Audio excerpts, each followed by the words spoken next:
The train lurches to a stop, and Evelyn Hartwell steps onto the platform at Iron Ridge, clutching a crumpled letter that promised her a future.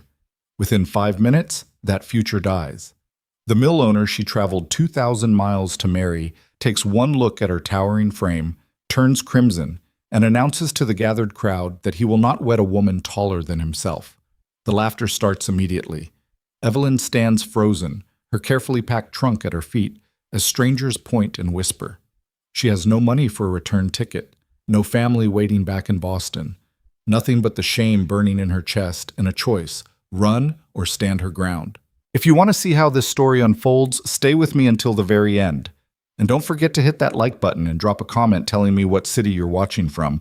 I love seeing how far these stories travel. The Oregon rain came down in sheets, turning the dirt streets of Iron Ridge into rivers of mud.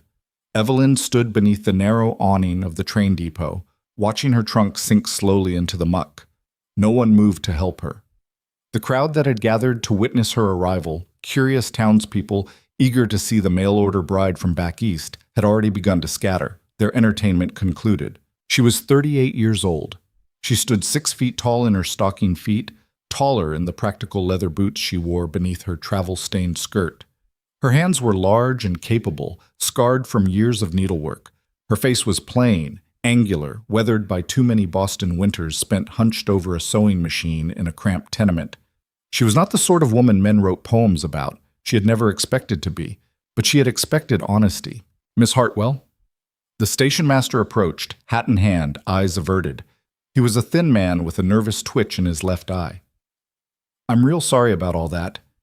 Mr. Pemberton, he's a proud man. Proud, Evelyn repeated. The word tasted bitter. You'll be wanting a ticket back east, I expect. She looked at him. How much? $22. Next train's Thursday. Thursday was 5 days away. Evelyn had $7.30 in her reticule. The rest of her savings, $40 she'd scraped together over 3 years, had gone toward the original ticket west, and the new dresses now soaked through in her trunk. The station master cleared his throat. There's a boarding house, Mrs. Kowalski's place. She might let you stay on credit until... I don't take charity. It ain't charity if you work for it. She needs help with laundry and such. Evelyn stared out at the town. Iron Ridge wasn't much to look at. A single main street lined with wooden buildings, most of them unpainted. A general store. A saloon. A mill at the far end where massive logs were dragged from the forest and cut into lumber. Beyond that, nothing but trees. Dark, towering evergreens that seemed to go on forever, vanishing into low clouds and mist. She thought about Boston, the cramped apartment she'd shared with 2 other seamstresses, the factory where she'd worked 12-hour days until her eyes ached and her fingers bled, the loneliness that had driven her to answer Thomas Pemberton's advertisement in the matrimonial newspaper. Respected mill owner seeks capable wife. Must be of good character and strong constitution, companionship and mutual respect assured. He hadn't mentioned height requirements. Where's this boarding house? Evelyn asked. Mrs. Kowalski was a squat Polish woman with flour in her hair and the grip of a longshoreman. She took one look at Evelyn and nodded. You work, you stay. Can't pay you nothing, but you get a room and 2 meals. Laundry needs doing, floors need scrubbing. You any good with a needle? I was a seamstress for 16 years. Good. Half the men in this town can't sew a button to save their lives. You fix clothes, you keep whatever they pay you. She jabbed a thick finger toward the stairs. 3rd door on the left. Bed's lumpy, but it's clean. Supper's at 6. You miss it. You go hungry. The room was barely large enough for a narrow bed and a washstand. A single window looked out over the muddy street. Evelyn set down her trunk and sat on the edge of the bed. The mattress creaked beneath her weight. She did not cry. She had learned years ago that crying solved nothing. Instead, she unpacked. The boarding house hosted an odd collection of residents. A clerk from the mill who smelled of sawdust and kept his head down at meals. 2 miners passing through on their way to a claim further north. A rail-thin prospector who talked to himself. And Mrs. Kowalski's nephew, a boy of perhaps 14, who watched Evelyn with undisguised curiosity. You really gonna marry Mr. Pemberton? He asked the first night at supper. Anton, mind your business, Mrs. Kowalski snapped. I'm not marrying anyone, Evelyn said quietly. The boy grinned. Good. He's a horse's ass. Mrs. Kowalski whacked him with a wooden spoon, but Evelyn saw the older woman hide a smile. The next morning, Evelyn walked into town. The rain had stopped, leaving everything slick and glistening. Men paused in their work to stare as she passed. Women whispered behind their hands. She kept her spine straight and her eyes forward. The general store was dim and cluttered, smelling of coffee and leather and tobacco. The proprietor, a balding man with spectacles, looked up from his ledger. Help you? I'm looking for work. Sewing, mending, alterations. Do you know anyone who might need... You're the one Pemberton turned away. It wasn't a question. Evelyn's jaw tightened. Yes. Sorry, miss. Folks around here, they don't take kindly to... Well, he gestured vaguely at her height. I'm not asking them to take kindly to anything. I'm asking if they have clothes that need mending. The man shifted uncomfortably. Try the saloon, maybe. Loggers tear through shirts like paper, but I wouldn't recommend... Thank you for your time. She left before he could finish. The saloon was called The Broken Axe, and it looked like it had earned the name. Evelyn pushed through the doors and immediately regretted it. A dozen men sat scattered at tables, drinking despite the early hour. The bartender, a heavy-set man with a scar across his cheek, looked her up and down. We don't serve women. I'm not here to drink. I'm a seamstress. I'm told loggers go through a lot of clothing. One of the men laughed. You're that mail-order bride, the tall one. I'm a seamstress, Evelyn repeated. If any of you need mending done, I'm staying at Mrs. Kowalski's boarding house. How much you charge? Another man asked. He was younger, with a patchy beard and curious eyes. Depends on the work. Buttons, 50 cents. Torn seams, $1. New shirts, $3. $3? That's robbery. Then sew it yourself.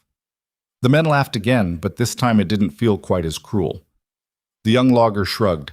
I got a coat needs patching. Tore it on a widowmaker last week. Bring it by tomorrow. She left before anyone could say anything else. It wasn't much, but it was a start. Over the next few days, 3 more men showed up at the boarding house with torn clothing. Evelyn worked by lamplight, her needle moving with the practiced efficiency of years. She didn't try to make conversation. She took their money and handed back their mended garments without comment. Word spread slowly. By the end of the week, she had a small but steady trickle of customers, mostly loggers, men who worked in the mountains, far from town, and who didn't care if their seamstress was tall or short, as long as she could patch a coat that would survive another winter. Mrs. Kowalski watched her work one evening, arms crossed. You're good with that needle. I've had practice. You planning to stay then? Evelyn didn't look up from the shirt she was hemming. Don't know yet. Town's got no use for a woman on her own. Town doesn't have to. I've got use for myself. Mrs. Kowalski snorted, but there was approval in the sound. It was late October when Caleb Thorne first walked into the boarding house. Evelyn heard him before she saw him, the heavy tread of boots on the stairs, the creak of floorboards that didn't usually creak. She looked up from her sewing just as he ducked through the doorway. He was enormous. Not just tall, though he had to be at least 6.5 feet, but broad through the shoulders and chest in a way that made the narrow hallway seem even smaller. His face was hard, all angles and old scars. A thick beard covered his jaw. His eyes were pale gray, cold as river stones. You the seamstress. His voice matched the rest of him, low, rough, like gravel underfoot. I am. He held out a bundle of clothing. Need these patched, tears mostly, some burns. Evelyn took the bundle and unfolded the first shirt. It was heavy canvas, the kind loggers wore in the deep woods. The fabric was torn in 3 places, scorched along one sleeve, and stained with pitch and sweat. The other shirts were in similar condition. When do you need them? End of the week, heading back up the mountain Monday. That's 5 days. You can't do it? She met his eyes. They were unreadable.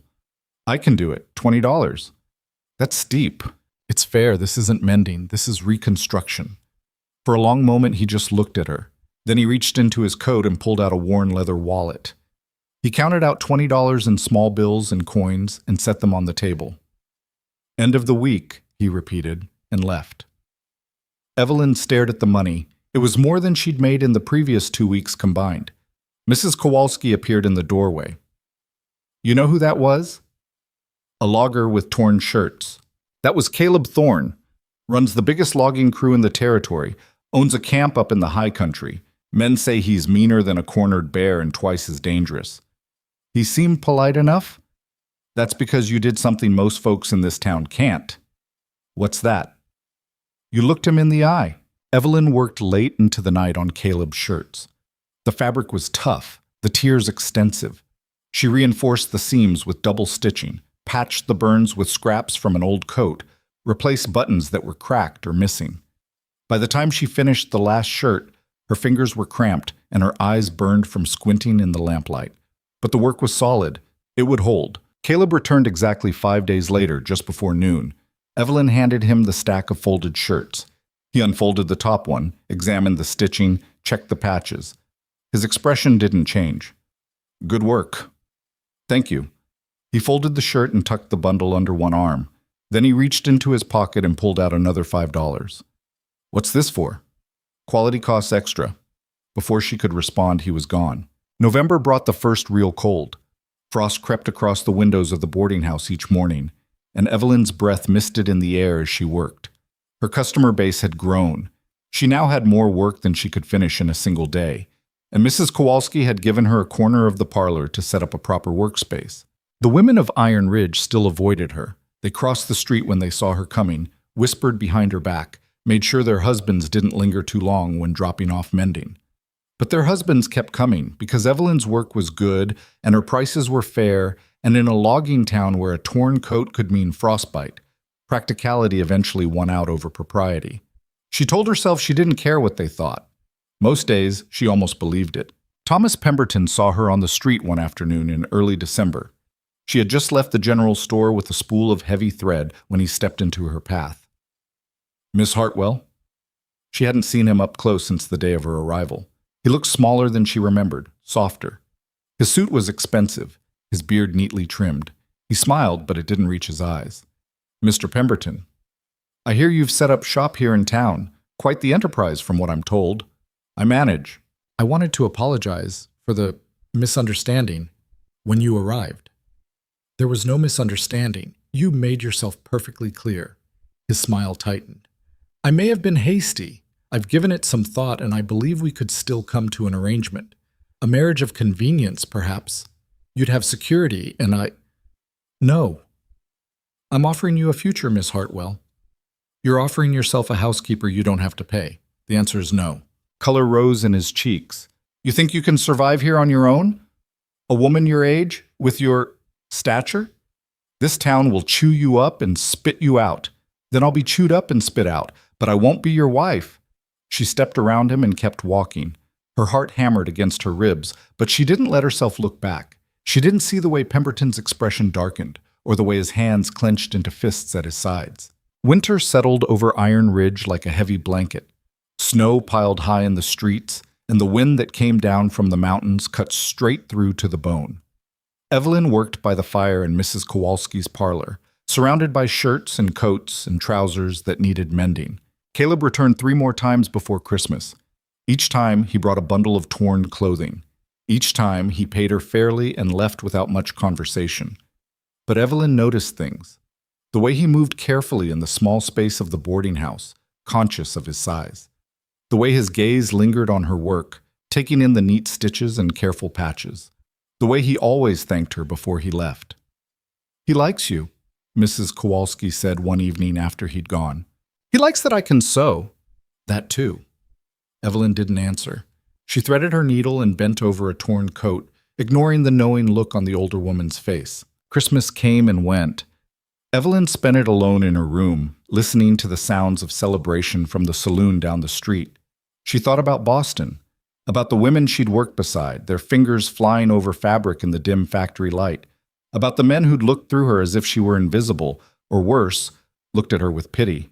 She thought about the letters Thomas Pemberton had sent her, the careful, formal language, the promises of respect and companionship, the way hope had bloomed in her chest when she read them, fragile and fierce. She thought about his face when he first saw her, the disgust, the contempt. She did not cry. In January, one of Caleb's loggers showed up at the boarding house with a message. Mr. Thorne wanted to know if she'd be willing to come up to the logging camp for a few days. They had a pile of mending that needed doing, and it would be easier if she could work on site rather than hauling everything down the mountain. "He'll pay your travel and board," the logger added, "and double your usual rate." Evelyn hesitated. "How far is the camp?"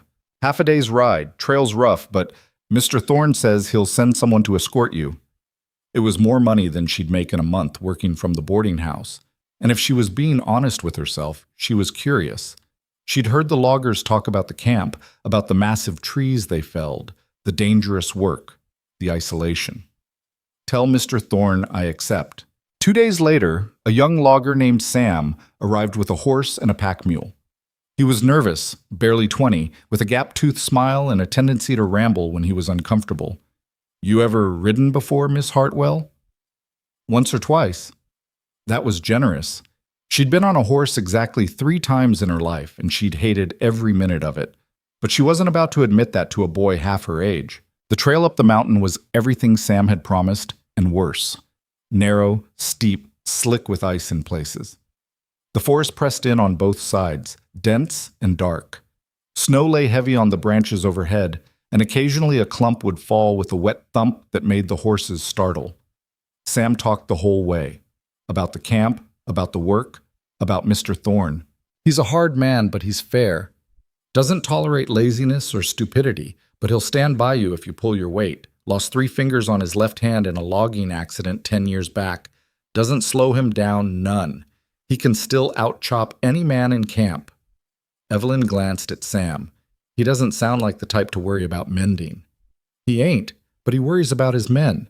Good clothes mean fewer accidents, fewer men getting sick. He knows that. They reached the camp just as the sun was setting. It was bigger than Evelyn had expected, a dozen rough cabins scattered around a central clearing with a large cookhouse at one end and a massive barn at the other. Smoke rose from multiple chimneys. The sound of men's voices drifted through the cold air, along with the smell of frying meat and wood smoke. Caleb was waiting near the cookhouse. He looked even larger out here, framed by the towering trees and the darkening sky. He nodded to Sam, then turned to Evelyn. "You made it." "I did." "Sam, take her things to the guest cabin. Get it warmed up." He looked at Evelyn. "You'll eat with the men tonight. Tomorrow I'll show you the work." The cookhouse was loud and warm, packed with loggers fresh from a day's labor. They fell silent when Evelyn entered, then erupted in whispers. She ignored them and took the seat Caleb indicated, at the far end of the long table, with him on one side and the cook on the other. The food was plain but plentiful: venison stew, thick bread, strong coffee. Evelyn ate steadily, conscious of the stares but refusing to acknowledge them. Gradually, the conversation resumed around her. The men talked about the day's work, about a tree that had nearly crushed young Billy, about the weather moving in from the north. Caleb didn't say much. He ate methodically, his attention on his plate. But Evelyn noticed the way the men deferred to him, the way they moderated their language when he was present, the way they watched him for cues. After the meal, he walked her to the guest cabin. It was small but clean, with a pot-bellied stove already crackling with heat, a narrow bed, a washstand, a single chair. "You need anything? The cookhouse is always open. Sam bunks next door if there's trouble." "I'm sure I'll be fine." Caleb nodded. He turned to leave, then paused. "Your work. On the shirts. It's the best I've seen." "Thank you." Men notice things like that. When their gear holds up in a storm, when a patch doesn't rip open at the worst possible time. It matters. He left before she could respond. Evelyn spent 3 days at the logging camp. Each morning, the men brought her torn clothing: shirts, trousers, coats, gloves. She worked in the corner of the cookhouse where the light was best, her needle flying. The pile never seemed to shrink. For every item she finished, 2 more appeared. The loggers were rough men, scarred and weathered, but they treated her with a careful courtesy that surprised her. They thanked her for her work. They asked her opinion on the best way to reinforce a seam or patch a tear. They told her stories about the forest, about the work, about close calls and narrow escapes. She learned that logging was brutally dangerous, that men died regularly, crushed by falling trees, swept away in river drives, lost to exposure when winter storms rolled in. That every piece of equipment, every article of clothing, could mean the difference between life and death. She understood now why Caleb had brought her here. On the 3rd night, After the men had gone to their bunks, she found him outside the cookhouse, staring up at the stars. The sky was clear, achingly bright, scattered with more stars than she'd ever seen in Boston. "Cold night," she said. He glanced at her. "You should be inside." "Couldn't sleep." They stood in silence for a while. The forest was never truly quiet. Wind moved through the trees, something small rustled in the underbrush. The distant call of an owl echoed across the valley. "Why did you stay?" Caleb asked finally. "In Iron Ridge?" He nodded. Evelyn considered the question. "Because I didn't have anywhere else to go, and because leaving would have meant they won." "They?" "Everyone who looked at me and decided I was worth less because I didn't fit their idea of what a woman should be." Caleb was quiet for a long moment. "My wife left me," he said finally. 7 years ago. Said I was too rough, too mean. Said she'd made a mistake." His voice was flat, emotionless. Maybe she was right. Or maybe she was a fool. He looked at her then, really looked at her. "You don't know me. I know you pay your debts. I know your men respect you. I know you care about their safety enough to hire a seamstress and pay her double." She met his gaze. "That's more than most men can say." Something shifted in his expression. Not quite a smile, but close. "You're different than I expected," he said. "So are you." He didn't ask what she meant. He didn't have to. The next morning, Sam escorted her back down the mountain. Her saddlebags were heavy with payment, more money than she'd ever held at one time, enough to buy her train ticket back to Boston 3 times over. She didn't buy a ticket. Instead, she paid Mrs. Kowalski 6 months' rent in advance and bought herself a proper sewing machine from a catalog. It would take weeks to arrive, but when it did, she'd be able to take on even more work. Thomas Pemberton saw the transaction at the general store. She didn't realize he'd been watching until she stepped outside and found him waiting. "So you're planning to stay then?" "That's my business, Mr. Pemberton." "It becomes my business when you start making a spectacle of yourself. Going up to Thorne's camp, spending days alone with those men." "People talk, Miss Hartwell." "Let them." His expression hardened. "You think you're so independent, so strong, but this town has ways of dealing with women who don't know their place." "Is that a threat?" "It's a warning. You'd be wise to heed it." He walked away, leaving Evelyn standing alone on the frozen street, her heart pounding with something that felt dangerously close to fear, but also fury. She went back to the boarding house and threw herself into her work. If Pemberton wanted a war, she'd give him one. She'd survive in this town on her own terms, and damn anyone who tried to stop her. The sewing machine arrived in late February, hauled up from the train depot by 2 sweating porters. Evelyn set it up in the corner of Mrs. Kowalski's parlor and spent an entire day learning its mechanisms. By nightfall, she could sew a straight seam faster than she'd ever managed by hand. Business picked up immediately. Word spread that the tall seamstress now had a machine, and suddenly she was fielding orders for new shirts, new trousers, even a wedding dress for the mine foreman's daughter. She worked 14-hour days, her back ached, her eyes burned, but she was making real money now, enough to save, enough to plan. Caleb came down from the mountain in early March with another load of mending. He stood in the parlor, watching her work the sewing machine with quick, practiced movements. "That's new?" "Arrived last month." "Must have cost you." "It did." He set down the bundle of clothing. "You planning to stay in Iron Ridge permanent, then?" She looked up at him. "Why do you ask?" "Just wondering." There was something in his voice, something careful and uncertain, that made her pulse quicken. "I'm staying," she said, "at least for now." He nodded slowly. "Good." That was all he said, but it was enough. Spring came late to Iron Ridge that year. The snow lingered in the shadows, gray and stubborn, while mud claimed the streets. Evelyn's sewing machine hummed through the long evenings, and her stack of orders grew faster than she could fill them. She'd become a fixture in the town now, no longer the scandalous mail-order bride, but simply the seamstress. People still stared, but they'd stopped whispering quite so loudly. Most of them, anyway. Caleb's visits became more frequent as the weather improved. He'd come down from the mountain every 2 weeks now, sometimes with mending, sometimes just to bring her fabric he'd bought from a traveling merchant. Good canvas, heavy wool. Once, a bolt of deep blue cotton that made her catch her breath. You don't have to keep bringing me things, she told him one afternoon in April. They were standing in Mrs. Kowalski's parlor, and he looked absurdly large next to the delicate furniture. I know. Then why do you? He shifted his weight, clearly uncomfortable. You do good work. Figured you could use the materials.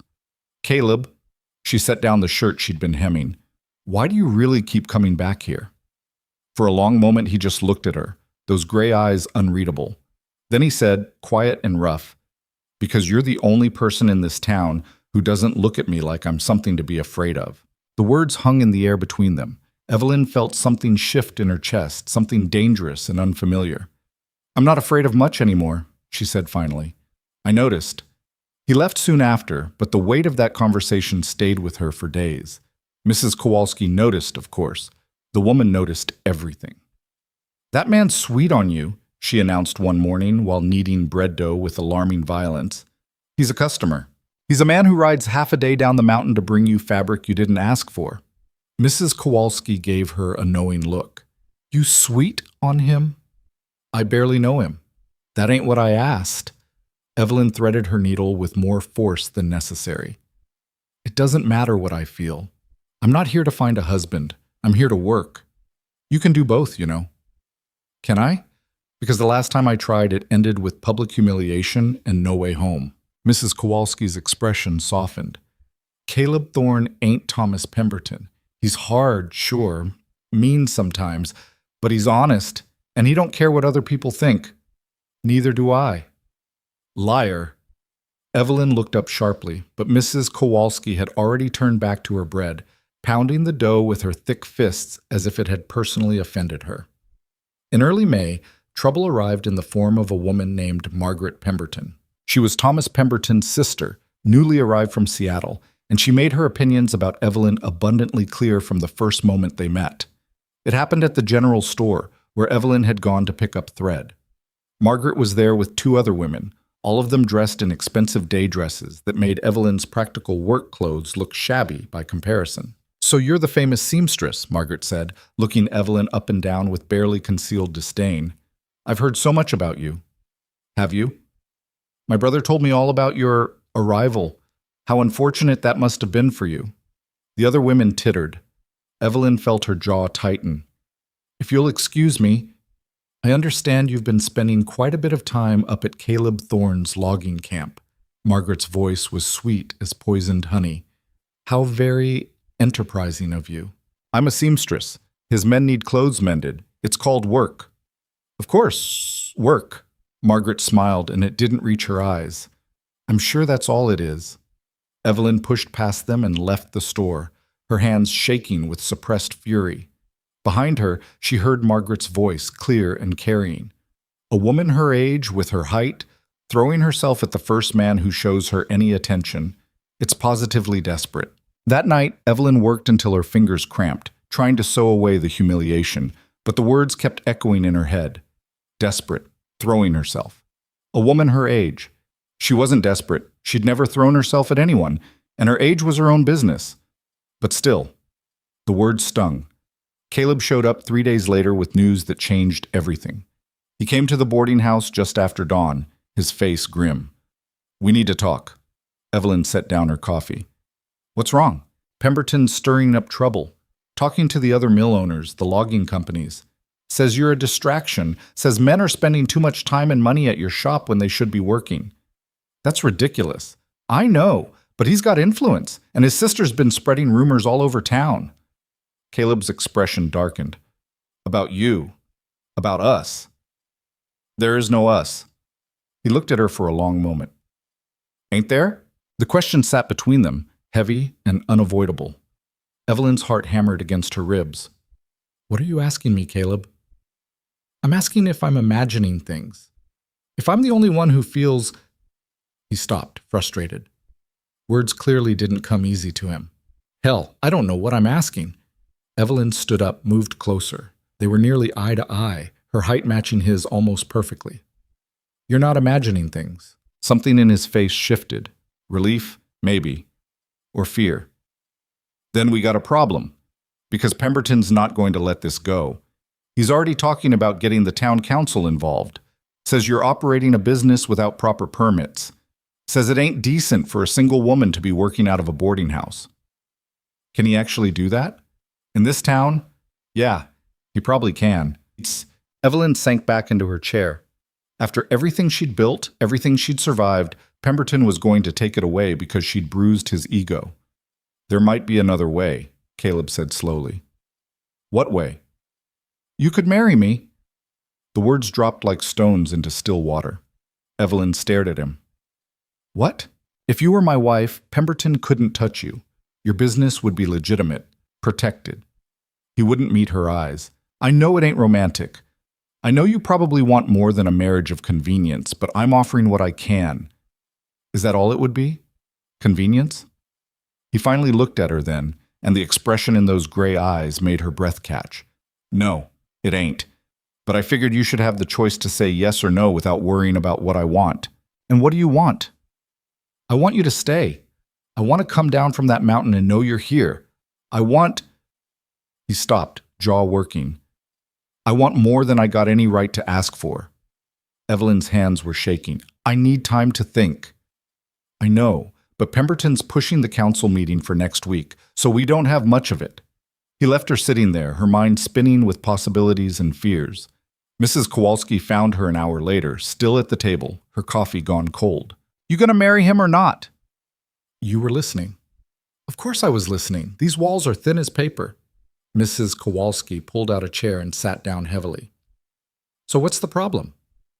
The problem is I came here to be independent, to prove I could survive on my own. Marrying Caleb would make a mockery of all that. Would it? Or would it prove you're smart enough to accept help when it's offered? Mrs. Kowalski leaned forward.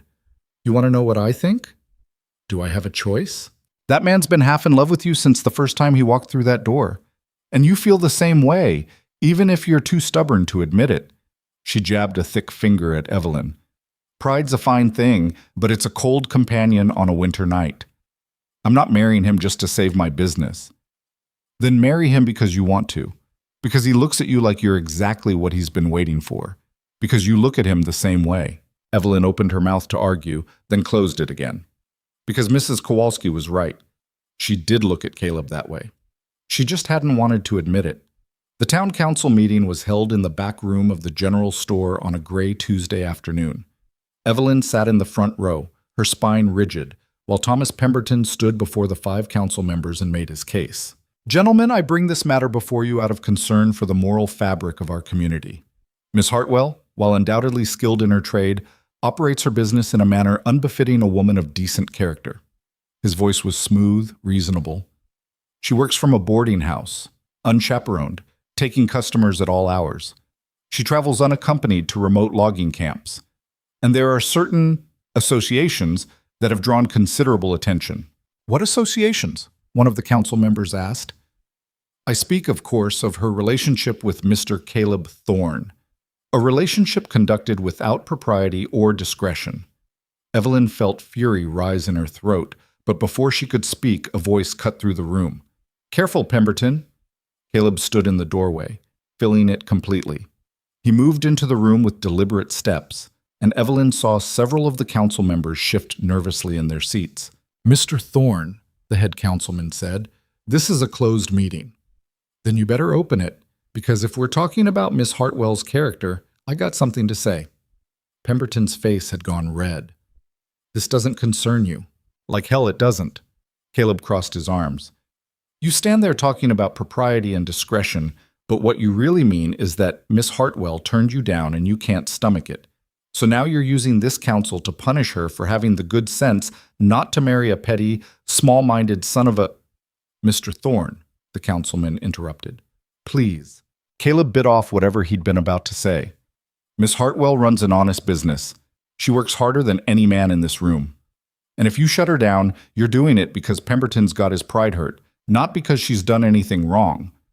Nevertheless, Pemberton said tightly, the fact remains that she operates without proper oversight. A single woman, alone, working in such intimate proximity to men, she won't be single. The room went silent. Evelyn's heart stopped. Caleb looked directly at her. If you'll have me, that is. It wasn't romantic. It wasn't even particularly well-timed, But the look in his eyes, the raw honesty there, made Evelyn's throat tighten with something that might have been tears if she'd been the crying type. "Yes," she heard herself say. "Yes, I'll have you." Pemberton's expression twisted with rage. "This is absurd. A marriage of convenience arranged on the spot to circumvent—" "Is it illegal for them to marry?" the councilman asked.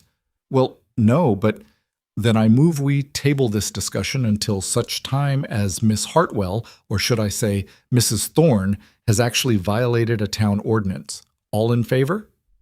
4 hands went up. Only 1 man abstained, and Evelyn recognized him as one of Pemberton's business associates. Pemberton slammed his hand on the table. "This isn't over." "Yeah," Caleb said quietly. "It is." They were married 2 days later by a traveling preacher passing through on his way to Portland. The ceremony took place in Mrs. Kowalski's parlor, witnessed by the old woman herself and Sam from the logging camp. Evelyn wore her best dress, the blue one she'd made from the fabric Caleb had brought her. Caleb wore a clean shirt and looked terrified. The preacher kept it brief. Evelyn barely heard the words. She was too focused on Caleb's face, on the way his hand trembled slightly when he slipped the simple gold band onto her finger. "You may kiss the bride," the preacher announced. Caleb looked at her, uncertain. Evelyn took pity on him and leaned up, pressing her lips to his. It was quick, chaste, nothing like the passionate kisses she'd read about in novels. But it was real. When they broke apart, Caleb's ears were red and Mrs. Kowalski was beaming. "Well," the old woman said, "that's done. Now who wants cake?" They spent their wedding night in Evelyn's small room at the boarding house. Caleb stood by the door, looking like he'd rather face a charging bear than figure out what came next. "I can sleep on the floor," he offered. "Don't be ridiculous. It's your wedding night. I don't want you to feel— I know this wasn't exactly—" He stopped, frustrated. "Hell, I'm no good at this." Evelyn crossed the room and took his hand. His palm was rough, scarred from years of hard labor. "Neither am I. But we'll figure it out." He looked down at their joined hands. "I meant what I said. At the council meeting, I want this to be real." "So do I." "I ain't an easy man, Evelyn. I got a temper. I work too much. I don't know how to say pretty things. I don't need pretty things. I need honest ones." He pulled her closer, careful despite his size. "Then here's an honest thing. You scare the hell out of me, because I didn't think I'd ever want someone again. And now I do.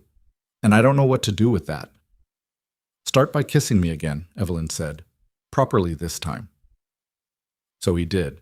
They left for the logging camp a week later. Evelyn packed her sewing machine into a wagon along with her other belongings, and Caleb drove them up the mountain trail she'd ridden months before. The forest was green now, alive with new growth. Birds sang in the branches overhead, and sunlight filtered through the canopy in golden streams. The camp had been transformed in her absence. Caleb had built a proper cabin for them, larger than the guest quarters, with glass windows and a stone fireplace. Inside, rough furniture stood waiting, a bed frame, a table, shelves for her fabric and thread. "Made it myself," Caleb said, watching her face. "Probably ain't as nice as you're used to." Evelyn touched the smooth surface of the table, saw the care in every joint, every planed surface. "It's perfect." The men welcomed her back with awkward congratulations and a feast in the cookhouse. They'd clearly made an effort. The long tables were scrubbed clean, wildflowers stood in jars, and the cook had produced something that resembled a wedding cake, even if it leaned slightly to one side. Sam stood up and cleared his throat. "On behalf of all the boys, we want to say congratulations to Mr. Thorne and his bride, and we're real glad to have a lady in camp. Means we'll finally have to watch our language." The men laughed. Someone shouted a crude joke. Caleb fixed them with a look that could have frozen whiskey, and they fell silent immediately. "My wife," he said, his voice carrying across the room, "is to be treated with respect. Anyone who forgets that can pack his gear and leave.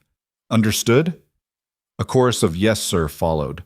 Evelyn felt a warm flush of something that might have been pride, or maybe just gratitude that she'd found a man who didn't see her independence as a threat. That night, alone in their cabin, Caleb built up the fire and they sat together on the rough bed. The sounds of the forest drifted through the open window, wind in the trees, the distant call of wolves, the creek rushing somewhere below. "You sorry yet?" Caleb asked. "About what?" Marrying me. Coming up here. Leaving town. Evelyn considered the question. Ask me again in a year. He huffed something that might have been a laugh. Fair enough.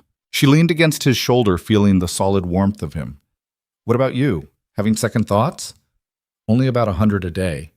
Caleb, but none of them are about wanting you here. He turned to look at her, his scarred face gentle in the firelight. That part I'm sure of. She kissed him then, slow and deliberate. And when he pulled her closer, his big hands careful despite their strength, she let herself believe that maybe, just maybe, this would work. The next few weeks fell into a rhythm. Evelyn set up her sewing operation in one corner of the cabin, and the work poured in as steadily as it had in town. The loggers brought her torn clothes, but also their wives' dresses that needed alterations, children's outgrown pants that could be lengthened or patched. Word spread to other camps in the territory, and soon she was getting orders from men she'd never met. Caleb worked from dawn until dusk, felling trees and managing his crew. He came home exhausted, smelling of sawdust and sweat, and Evelyn learned to read his moods by the set of his shoulders and the line of his jaw. Some nights he was quiet, brooding over something that had gone wrong during the day. Other nights he was almost talkative, telling her stories about the forest, about trees so large it took 5 men to wrap their arms around the trunk. They learned each other slowly. She discovered that he couldn't sleep unless he checked the fire 3 times before bed. He learned that she hated being idle, that her hands always needed to be doing something. They argued about small things. He tracked mud across her clean floor. She used his good saw to cut fabric, and made up in ways that left them both breathless. It wasn't always easy. Caleb's temper was real, and when something went wrong in the camp, he could be harsh and unforgiving. The first time Evelyn saw him rip into a logger for a careless mistake that nearly caused an accident, she was shaken by the cold fury in his voice. "You scared me today," she told him that night. He'd been pulling off his boots, but he stopped and looked at her. "You think I'd ever—" "No, that's not what I mean." She set down her sewing. "I know you wouldn't hurt me, but that anger, where does it come from?" For a long time he didn't answer. Then, quietly, "I watched my father get killed by a falling tree when I was 16. He was working with a crew that cut corners, took risks. The foreman didn't care because it got the job done faster." His jaw tightened. "I swore I'd never let that happen to any man working for me. So yeah, I get angry when someone's careless. Because careless gets people killed." Evelyn crossed the room and took his hand. "I'm sorry. Ain't your fault. I know. But I'm still sorry." He pulled her into his lap, buried his face in her hair. They sat like that for a long time, the fire crackling, the cabin warm around them. In late June, Margaret Pemberton showed up at the camp. Evelyn was working in the cabin when she heard horses outside. She looked up to see 2 women on horseback, Margaret and another woman she didn't recognize. They dismounted awkwardly, clearly neither of them was used to riding, and approached the cabin. Evelyn stepped outside. "Can I help you?" Margaret smiled, all teeth and no warmth. "Mrs. Thorne, what a pleasure. We've come such a long way to see you." "Why?" "Can a woman visit another woman without suspicion? We're planning a charity social for the town. A quilting bee, actually, and we were hoping you might contribute your skills." Evelyn knew a trap when she saw one. "I'm very busy." "Oh, surely you can spare one afternoon. It's for such a good cause, raising money for the new schoolhouse." Margaret's eyes glittered. "Unless you don't care about the education of Iron Ridge's children." The other woman tittered. Evelyn felt her patience snap. "What do you really want, Margaret?" The false sweetness dropped from Margaret's face like a mask. "I want you to know that marrying Caleb Thorne doesn't make you respectable. Everyone knows it was a business arrangement, a desperate woman latching on to the first man who'd have her. If that's what you think, then why are you here?" "Because my brother wants you gone. And what my brother wants, he gets." Margaret leaned closer. "You might have won this round, but we're patient people. Sooner or later, you'll make a mistake, and when you do, we'll be there. Get off my property." "Your property? This is Thorne's camp. You're just—" "I said get off my property." The cold fury in Evelyn's voice must have registered because Margaret actually took a step back. Then she gathered herself, turned on her heel, and marched back to her horse. The other woman followed, and within moments they were riding back down the trail. Evelyn stood there shaking, her hands clenched into fists. She didn't hear Caleb approach until his voice came from behind her. What did they want? She turned. He must have come up from the work site, his shirt streaked with pitch and sawdust. His expression was dark. To threaten me. To let me know they haven't forgotten. Evelyn, I'm fine. She wasn't fine. She was furious and frightened and sick of being treated like something shameful. I just want them to leave us alone. Caleb pulled her against his chest, and she let herself lean into him, breathing in the scent of wood and sweat and safety. They will, he said. One way or another, they will. But neither of them really believed it. July brought heat that pressed down on the camp like a weight.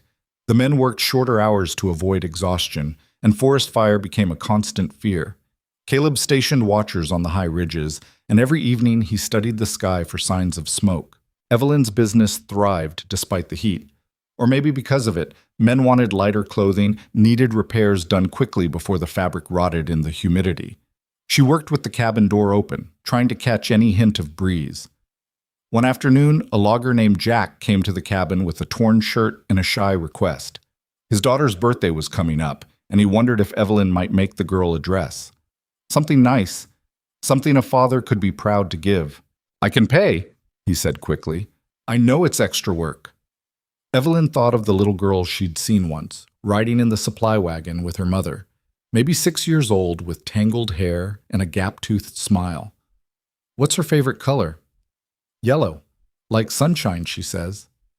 Then I'll make her a yellow dress, and you'll pay me what you think it's worth after she wears it. Jack's face lit up. Thank you, ma'am. Thank you. She spent 3 evenings on that dress, working by lamplight after Caleb had gone to sleep. She used fabric she'd been saving for herself, soft cotton printed with tiny white flowers. She added a sash, careful stitching, a hem that could be let down as the girl grew. When Jack came to pick it up, he stared at it like it was made of gold. Ma'am, this is too fine. I can't. Yes, you can. Give it to your daughter and tell her happy birthday. He paid her $5, which was twice what she would have charged, and left with tears in his eyes. That night, Caleb found her staring into the fire, quiet. What's wrong?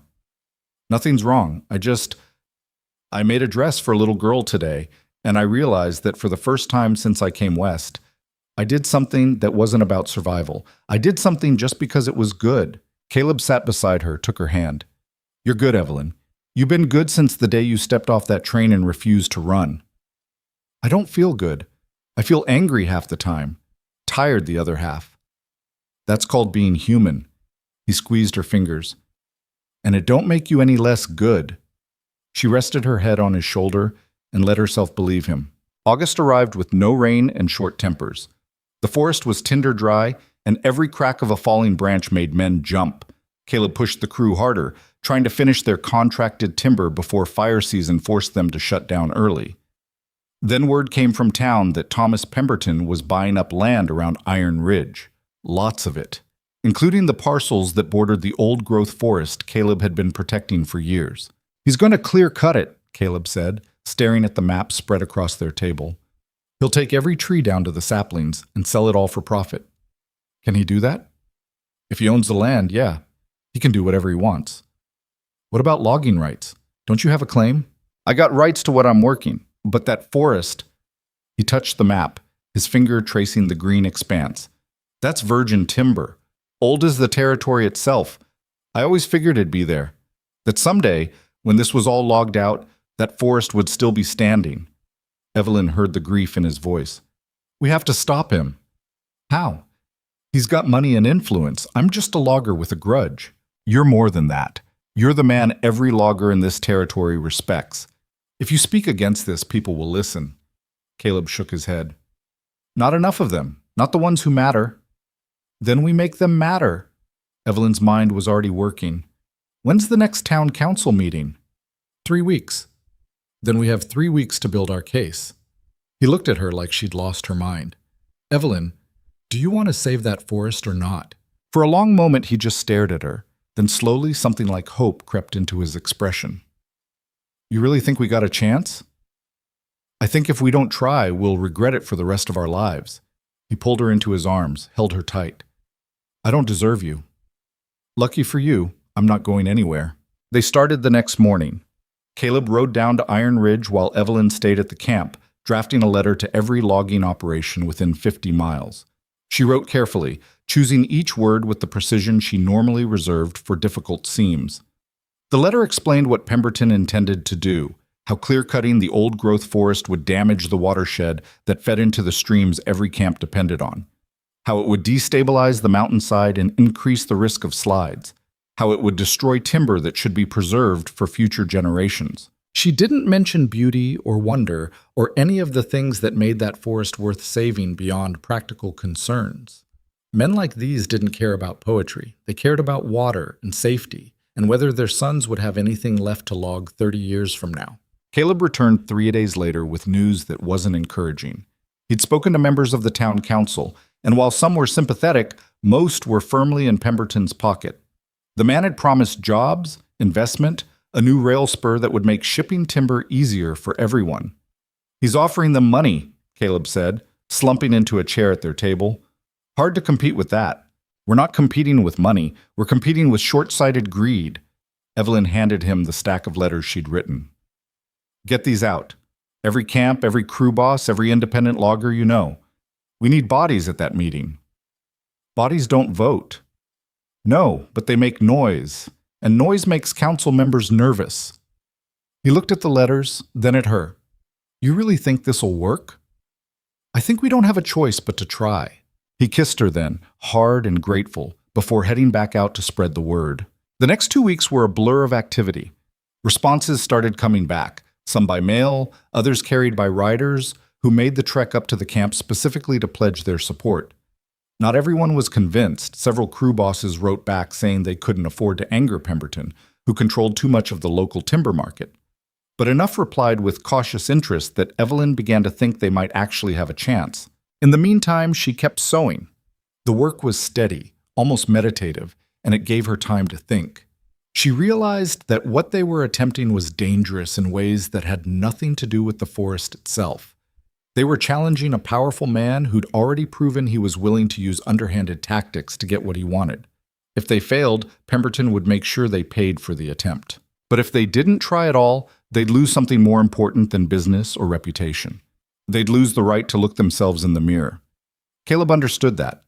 She saw it in the way he threw himself into organizing, riding from camp to camp, spending long nights hunched over maps and timber surveys, building a case that even the most skeptical council member would have to acknowledge. You should be the one to speak, he told her one night. At the meeting, you're better with words than I am. They won't listen to a woman. They'll listen to you. You made them listen before. Evelyn thought about the last council meeting when Caleb had defended her and she'd stood silent while men decided her fate. The memory still stung. We'll both speak, she said finally. You'll present the facts. I'll handle the council. Evelyn, I'm not asking permission, Caleb. If we're doing this, we're doing it together. He studied her face for a long moment, then nodded. Together. The night before the council meeting, a rider arrived at the camp just after dark. Evelyn heard the commotion outside and stepped onto the porch to see Sam helping a young man down from a lathered horse. The rider was bleeding from a gash on his forehead, his clothes torn. What happened? Caleb demanded, emerging from the cookhouse. Jumped on the trail about 5 miles back. The young man swayed and Sam caught him. 3 men. Didn't get a good look, but they knew my name, knew I was carrying messages for you. Caleb's expression went dark and dangerous. What messages? Letters from the camps up north. Confirmations about tomorrow. The rider fumbled in his jacket and pulled out a bundle of papers, now stained with blood and dirt. Got away before they could take them. Evelyn felt cold dread settle in her stomach. This was Pemberton. Can't prove that, Caleb said, but his jaw was tight with fury. We don't need to prove it. We need to be ready. She turned to Sam. Get this man cleaned up and fed. Then I want guards posted on all the trails tonight. Anyone comes up here who isn't supposed to, I want to know about it. Sam nodded and helped the rider toward the cookhouse. Caleb stood staring down the dark trail, his hands clenched into fists. If he's willing to do this, Evelyn said quietly, what else is he willing to do? I don't know, but we're going down to that meeting tomorrow, no matter what. He looked at her, his eyes reflecting the lamplight from the cabin. You sure you want to be part of this? Could still stay here. Keep yourself safe. If you think I'm letting you walk into that alone, you're a fool. I am a fool. That's why I married a woman smarter than me. Despite everything, she almost smiled. Come inside. We need to go over what you're going to say tomorrow. They stayed up most of the night, rehearsing arguments, anticipating objections. Caleb was uncomfortable with public speaking. He stumbled over his words, got frustrated when he couldn't express what he meant. But Evelyn worked with him patiently, helping him organize his thoughts into clear, direct statements that couldn't be dismissed or twisted. The forest stabilizes the mountainside, he recited. Without it, we risk slides that could destroy the lower camps and cut off the main road. Good. What else? The watershed feeds every creek from here to Iron Ridge. Clear-cutting will cause erosion, muddy the streams, kill the fish. People depend on those fish. And the economic argument? Virgin timber like that is rare. Once it's gone, it's gone. Pemberton's looking at quick profit, but sustainable logging means those trees could support camps for generations if they're managed right. Evelyn nodded. That's solid. Stick to those points and don't let them bait you into losing your temper. And if Pemberton calls me a liar, then I'll handle it. He reached across the table and took her hand. I meant what I said before. I don't deserve you. Stop saying that. We're partners. That means we face things together. She squeezed his fingers. Now get some sleep. Tomorrow's going to be hell. They set out for Iron Ridge before dawn, accompanied by Sam and 4 other loggers. The trail was quiet, almost too quiet, and everyone kept their hands near their rifles. But they made it down without incident, emerging from the forest as the sun broke over the eastern hills.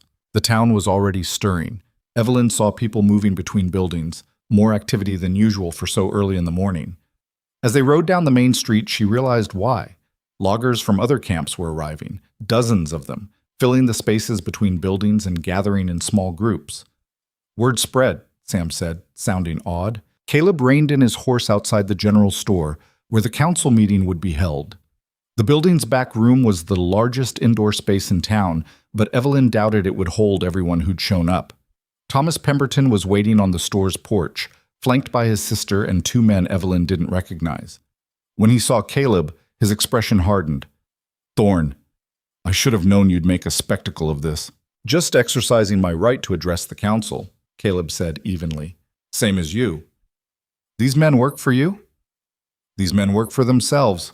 They're here because they got a stake in what happens to that forest. Pemberton's gaze shifted to Evelyn. And you brought your wife. How touching. Careful, Caleb warned. Or what? You'll threaten me in front of witnesses? That would be convenient for my case. Pemberton smiled coldly. The council will see through your theatrics. This is a business decision, not a popularity contest. Then let's go inside and let them decide, Evelyn said. Her voice was calm, but her heart hammered against her ribs. The back room was packed to capacity. The 5 council members sat at a long table at the front, looking uncomfortable with the crowd. Every available space was filled with loggers, mill workers, and townspeople curious about the commotion. Evelyn and Caleb pushed through to the front, while Pemberton took his place on the opposite side. The head councilman, a gray-haired man named Porter, banged a gavel for order. The crowd settled into a tense silence. This meeting is called to discuss Mr. Pemberton's proposal to develop the forest land known as the High Ridge Territory, Porter announced. Mr. Pemberton, you have the floor. Pemberton stood, and Evelyn had to admit he was good. He spoke confidently, laying out his vision for expanded logging operations that would bring jobs and prosperity to Iron Ridge. He had charts showing projected revenue, testimonials from business owners who supported his plan, even a letter from a state representative praising his entrepreneurial spirit. This town has been stagnant for too long, Pemberton concluded. We have resources sitting unused while other communities surge ahead. My proposal will modernize our operations, attract investment, and secure Iron Ridge's future for decades to come. The old ways of doing things simply aren't sustainable anymore. When he sat down, several council members were nodding. Evelyn's stomach sank. Porter looked at Caleb. Mr. Thorne, you've requested time to speak against this proposal. Caleb stood slowly. He looked enormous in that crowded room, and several people shifted nervously. Evelyn saw him take a breath, steadying himself. The High Ridge Forest isn't just timber, he began. His voice was rough but clear. It's the anchor for this entire region. Those trees have root systems that hold the mountain together. You clear-cut that forest, you're going to see slides, bad ones. Slides that'll take out camps, block roads, maybe kill people. That's speculation, Pemberton interrupted. Porter banged his gavel. Mr. Pemberton, you'll have a chance to respond. Caleb continued. It ain't speculation, it's geology. That mountainside is steep and the soil's loose. The only thing keeping it stable is those root systems. I've got a survey here. He pulled out a rolled paper. Done by a mining engineer last year. Shows the slope gradient and soil composition. Says clear-cutting would be dangerous. He handed the survey to Porter, who unrolled it and studied it with a frown. Beyond that, Caleb went on, there's the water. Every creek from here to the valley feeds off that watershed. You tear out the forest, you're going to get erosion, sediment in the streams, dead fish, and those streams supply drinking water to 3 camps and half the farms downstream. Mr. Pemberton's proposal includes erosion control measures, one of the council members pointed out. Erosion control don't work in terrain like that. Ask any logger who's worked the high country. Once that soil starts moving, nothing stops it till it hits bottom. Evelyn watched the council members' faces. Some looked uncertain now.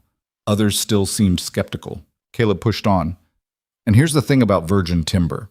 Once it's gone, it's gone. Those trees are 200, 300 years old. You can't replace that. Mr. Pemberton's talking about quick profit, but sustainable logging means managing that resource so it lasts. So our children and their children still have something to work with.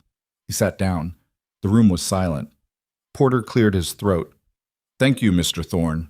Mr. Pemberton, your response? Pemberton stood, and his expression was one of patient condescension. Mr. Thorne paints a dire picture, but let's be realistic. Every logging operation involves risk. We manage that risk through proper planning and modern techniques. As for sustainability, I'm proposing selective cutting in some areas, full harvest in others. The forest will regenerate. It always does. Not in our lifetimes, someone shouted from the crowd. Porter banged his gavel. Order. Furthermore, Pemberton continued, Mr. Thorne has a personal interest in blocking this development. He's been logging the adjacent territory for years, and my operation would compete with his. This isn't about protecting the forest, it's about protecting his profits. The accusation hung in the air. Evelyn saw Caleb's jaw tighten, saw him start to rise, and knew he was about to say something that would hurt their case. She stood before he could speak. May I address the council? Porter looked surprised. Mrs. Thorne, this is highly irregular.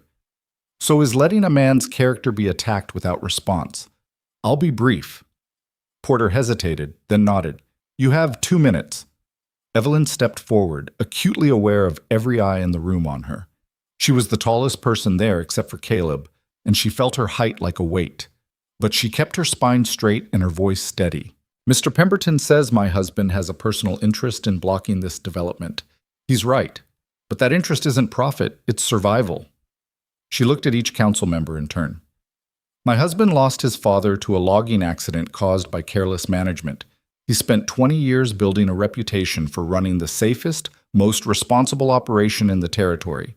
He's not here because he's worried about competition. He's here because he knows what happens when men prioritize short-term gain over long-term safety. Mrs. Thorne, Pemberton began. I'm not finished. Her voice cut through his objection like a blade. Mr. Pemberton has painted himself as a visionary, bringing progress to Iron Ridge. But let's talk about what kind of progress we're discussing. He wants to clear-cut a forest that provides water, prevents erosion, and represents irreplaceable natural capital.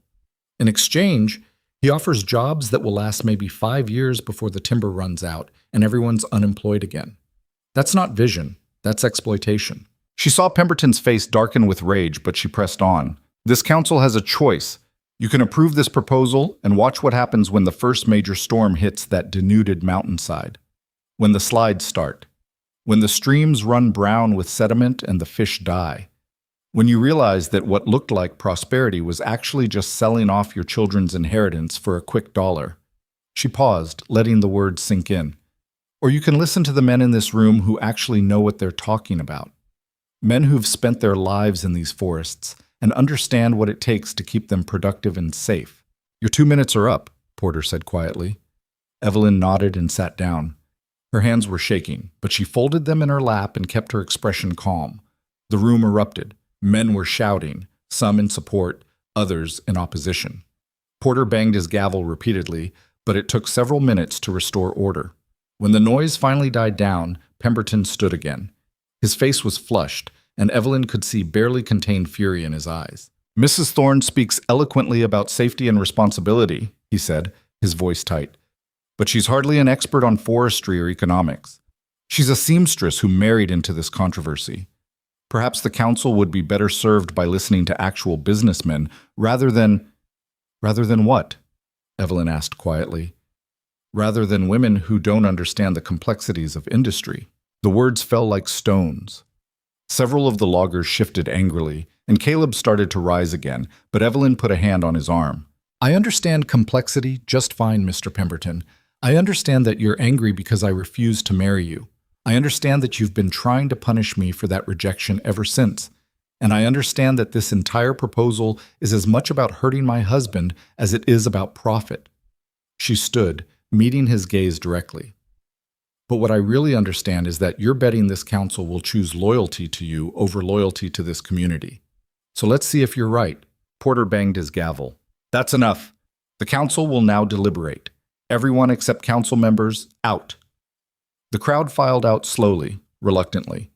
Evelyn and Caleb stood on the porch while loggers milled around in the street.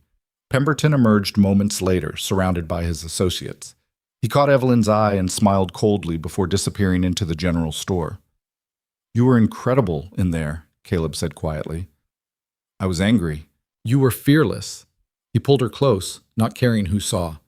Whatever happens, I'm proud of you. Don't be proud yet. We might have just made everything worse. They waited for over an hour. The sun climbed higher and the day grew hot. Loggers sat in whatever shade they could find, smoking and talking in low voices.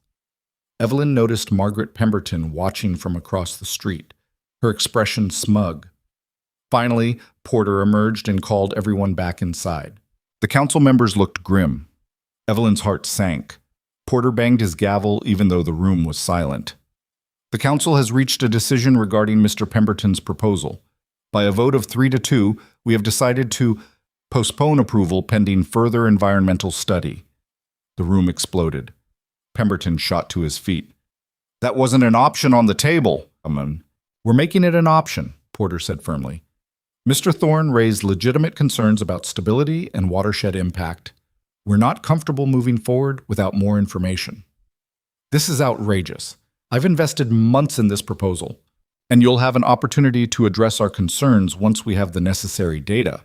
Porter's expression was resolute. The council will commission an independent survey of the High Ridge territory. Until that survey is complete and we've reviewed the findings, no development will be approved. How long will this take? Pemberton demanded. 6 months, maybe longer. Pemberton's face had gone purple.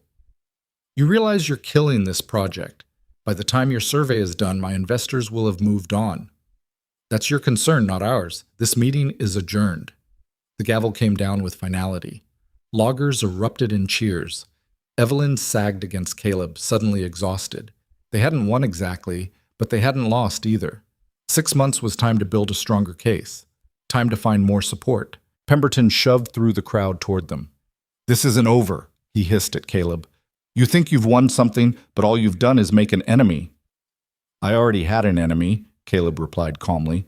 Nothing's changed except now everyone knows it. Pemberton's gaze shifted to Evelyn. You humiliated me in there. That was a mistake. No, Evelyn said. The mistake was thinking you could bully your way through this council. The mistake was underestimating what people will fight for when they realize what they stand to lose. For a moment she thought Pemberton might actually strike her. Then Margaret appeared at his elbow, murmuring something urgent, and he turned away without another word. Outside, loggers crowded around Caleb, shaking his hand, pounding his shoulders. Several approached Evelyn with awkward congratulations. Sam was grinning like he'd won a prize. That was something, ma'am, the way you stood up to him. We're not done yet, Evelyn warned. 6 months isn't a victory, it's a reprieve. Still, you showed him he can't just run over people. They made their way back to their horses through the celebrating crowd. As they rode out of town, Evelyn looked back and saw Pemberton standing on the store porch, watching them. The look on his face made her shiver despite the heat. "He's going to come after us," she said. "I know." "What do we do?" Caleb was silent for a moment. "We do what we've been doing. We work, we build our case, and we watch our backs." The ride back to camp should have felt triumphant, but instead Evelyn felt a growing sense of unease. They'd challenged a powerful man and lived to tell about it, but the danger was far from over. If anything, it had just begun. The camp welcomed them back with another celebration. The cook had somehow produced a cake, and someone broke out a fiddle. Music and laughter filled the clearing as men who rarely smiled allowed themselves a moment of hope. But Caleb remained tense. He posted extra guards and made sure everyone understood they needed to stay alert. That night, alone in their cabin, he and Evelyn sat by the fire and tried to plan their next move. "We need that survey to come back in our favor," Caleb said. "If it supports Pemberton's position, we're done. Then we make sure the surveyor is honest, no one in Pemberton's pocket. Porter said it would be independent, but Pemberton's got money. Money buys a lot of things." Evelyn stared into the flames.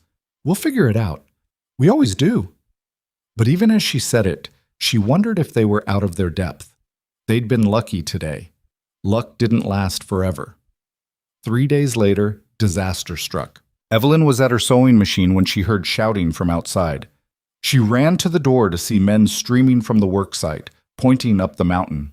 She followed their gaze and saw it, a column of smoke rising from the high ridge, dark and ominous against the blue sky. Caleb came running from the barn. "Fire!" "How bad?" "Can't tell yet. Wind's blowing it away from camp, but if it shifts—" He didn't finish. He didn't need to. Within minutes, every man in camp was mobilizing. They grabbed axes, shovels, water buckets. Caleb organized them into crews, his voice cutting through the chaos with calm authority. "Sam, take 10 men and start a fire break on the western edge. Billy, you and your boys get the horses and wagons ready in case we need to evacuate. Everyone else, we're going up there." "Caleb," Evelyn said, "let me help." "No, you stay here. Keep the cookhouse ready in case we need to bring back injured men." "I can do more than that." "Evelyn," he gripped her shoulders, "please. I need to know you're safe." She wanted to argue, but the fear in his eyes stopped her. "Be careful." He kissed her hard and fast, then turned and led his men up the mountain toward the smoke.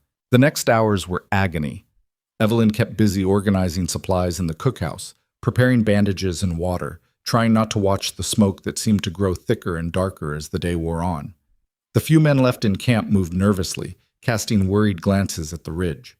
By evening, the fire had grown into something terrible. Flames were visible now, a red glow against the darkening sky. Embers drifted down like deadly snow, and the smell of burning wood was everywhere. Sam came back around sunset, his face black with soot. "We're losing ground. The fire jumped our break. Mr. Thorne sent me to get more men and supplies."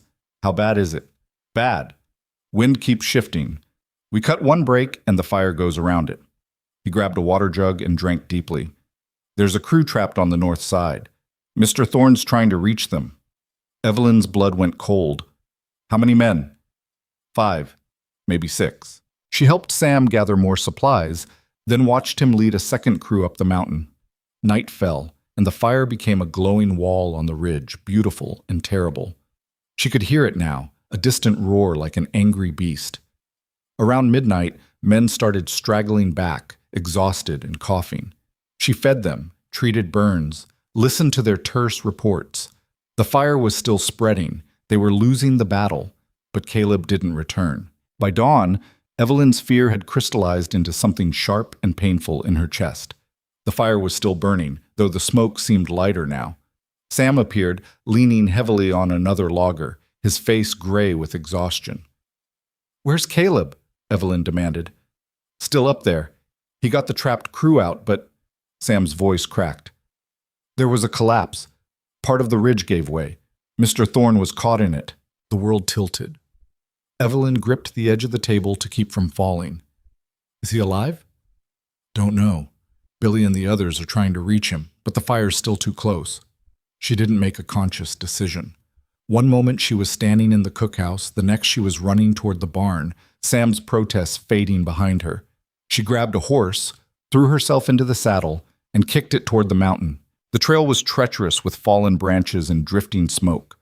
The horse balked several times, but she forced it onward.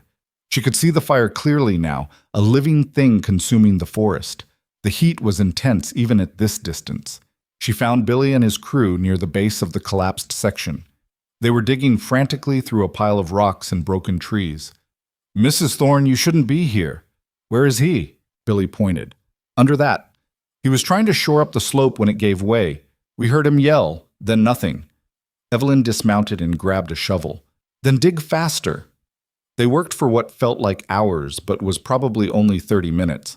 The smoke made breathing difficult, and the fire crept closer with every passing moment. Evelyn's hands blistered and bled, but she didn't stop. She couldn't stop. Finally, Billy shouted, "I see him!" They cleared the last of the debris to reveal Caleb's body, partially buried, not moving. Evelyn's heart stopped. Then she saw his chest rise and fall, shallow but steady. "He's breathing. Help me get him out." They pulled him free as carefully as they could. His left leg was bent at a wrong angle, and blood matted his hair. But he was alive. His eyes fluttered open as they lifted him. "Evelyn? Don't talk. We're getting you out of here. The fire is coming this way, which is why we need to move. Now!" They carried him down the mountain as the fire consumed the ridge behind them. Evelyn walked beside him the whole way, holding his hand, refusing to let go even when exhaustion made her stumble. By the time they reached camp, rain had started to fall. Blessed, beautiful rain that hissed against the hot ground and slowly beat back the flames. Men cheered weakly, too tired to do more. They carried Caleb into the cabin and laid him on the bed. The camp's unofficial doctor, an old logger who'd learned field medicine in the war, examined him with gentle, practiced hands. Legs broke in 2 places. Ribs too, probably. Concussion for sure. He looked at Evelyn. "He's lucky to be alive. Will he recover?" "If the breaks heal clean and infection don't set in. He'll be laid up for months, though. Months." Evelyn looked at Caleb's battered face and felt something break inside her. He'd almost died. For trees, for principle, for a fight that wasn't even won yet. "Leave us," she told the doctor. When they were alone, she sat beside the bed and took Caleb's hand. His eyes opened, and despite everything, he tried to smile. "Did we save it? The forest? Some of it. The fire took the eastern section, but most of the old growth survived. Good." His voice was barely a whisper. "That's good. You're a fool, Caleb Thorne. You could have died up there. Had to get those men out. And you did. But if you ever scare me like that again, I'll kill you myself." His smile widened slightly. "Yes, ma'am." She leaned down and kissed his forehead, tasting smoke and ash and the salt of her own tears that she hadn't realized were falling. "Sleep now. We'll figure everything else out later." His eyes closed, and within moments he was unconscious. Evelyn sat beside him, holding his hand, and watched the rain wash away the smoke outside their window. The rain fell for 3 days straight, turning the camp into a sea of mud and finally choking out the last of the fire. Evelyn barely left Caleb's side during that time, sleeping in a chair beside the bed when exhaustion forced her to rest at all. She changed his bandages, spooned broth between his lips when he was conscious enough to swallow, and listened to his labored breathing in the dark hours before dawn. On the 4th day, he woke properly for the first time. His eyes were clearer, though pain still etched lines around his mouth when he tried to shift position. "How long?" His voice was rough, unused.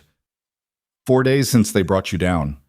Evelyn set aside her sewing and moved to the bed. "The doctor says your leg is healing, but you need to stay still." "The camp is being managed. Sam's running the crew. They're clearing the burn damage and salvaging what timber they can." She touched his face gently. "Everything's under control." "You're a terrible liar." She almost smiled. "All right, it's chaos. The men are worried.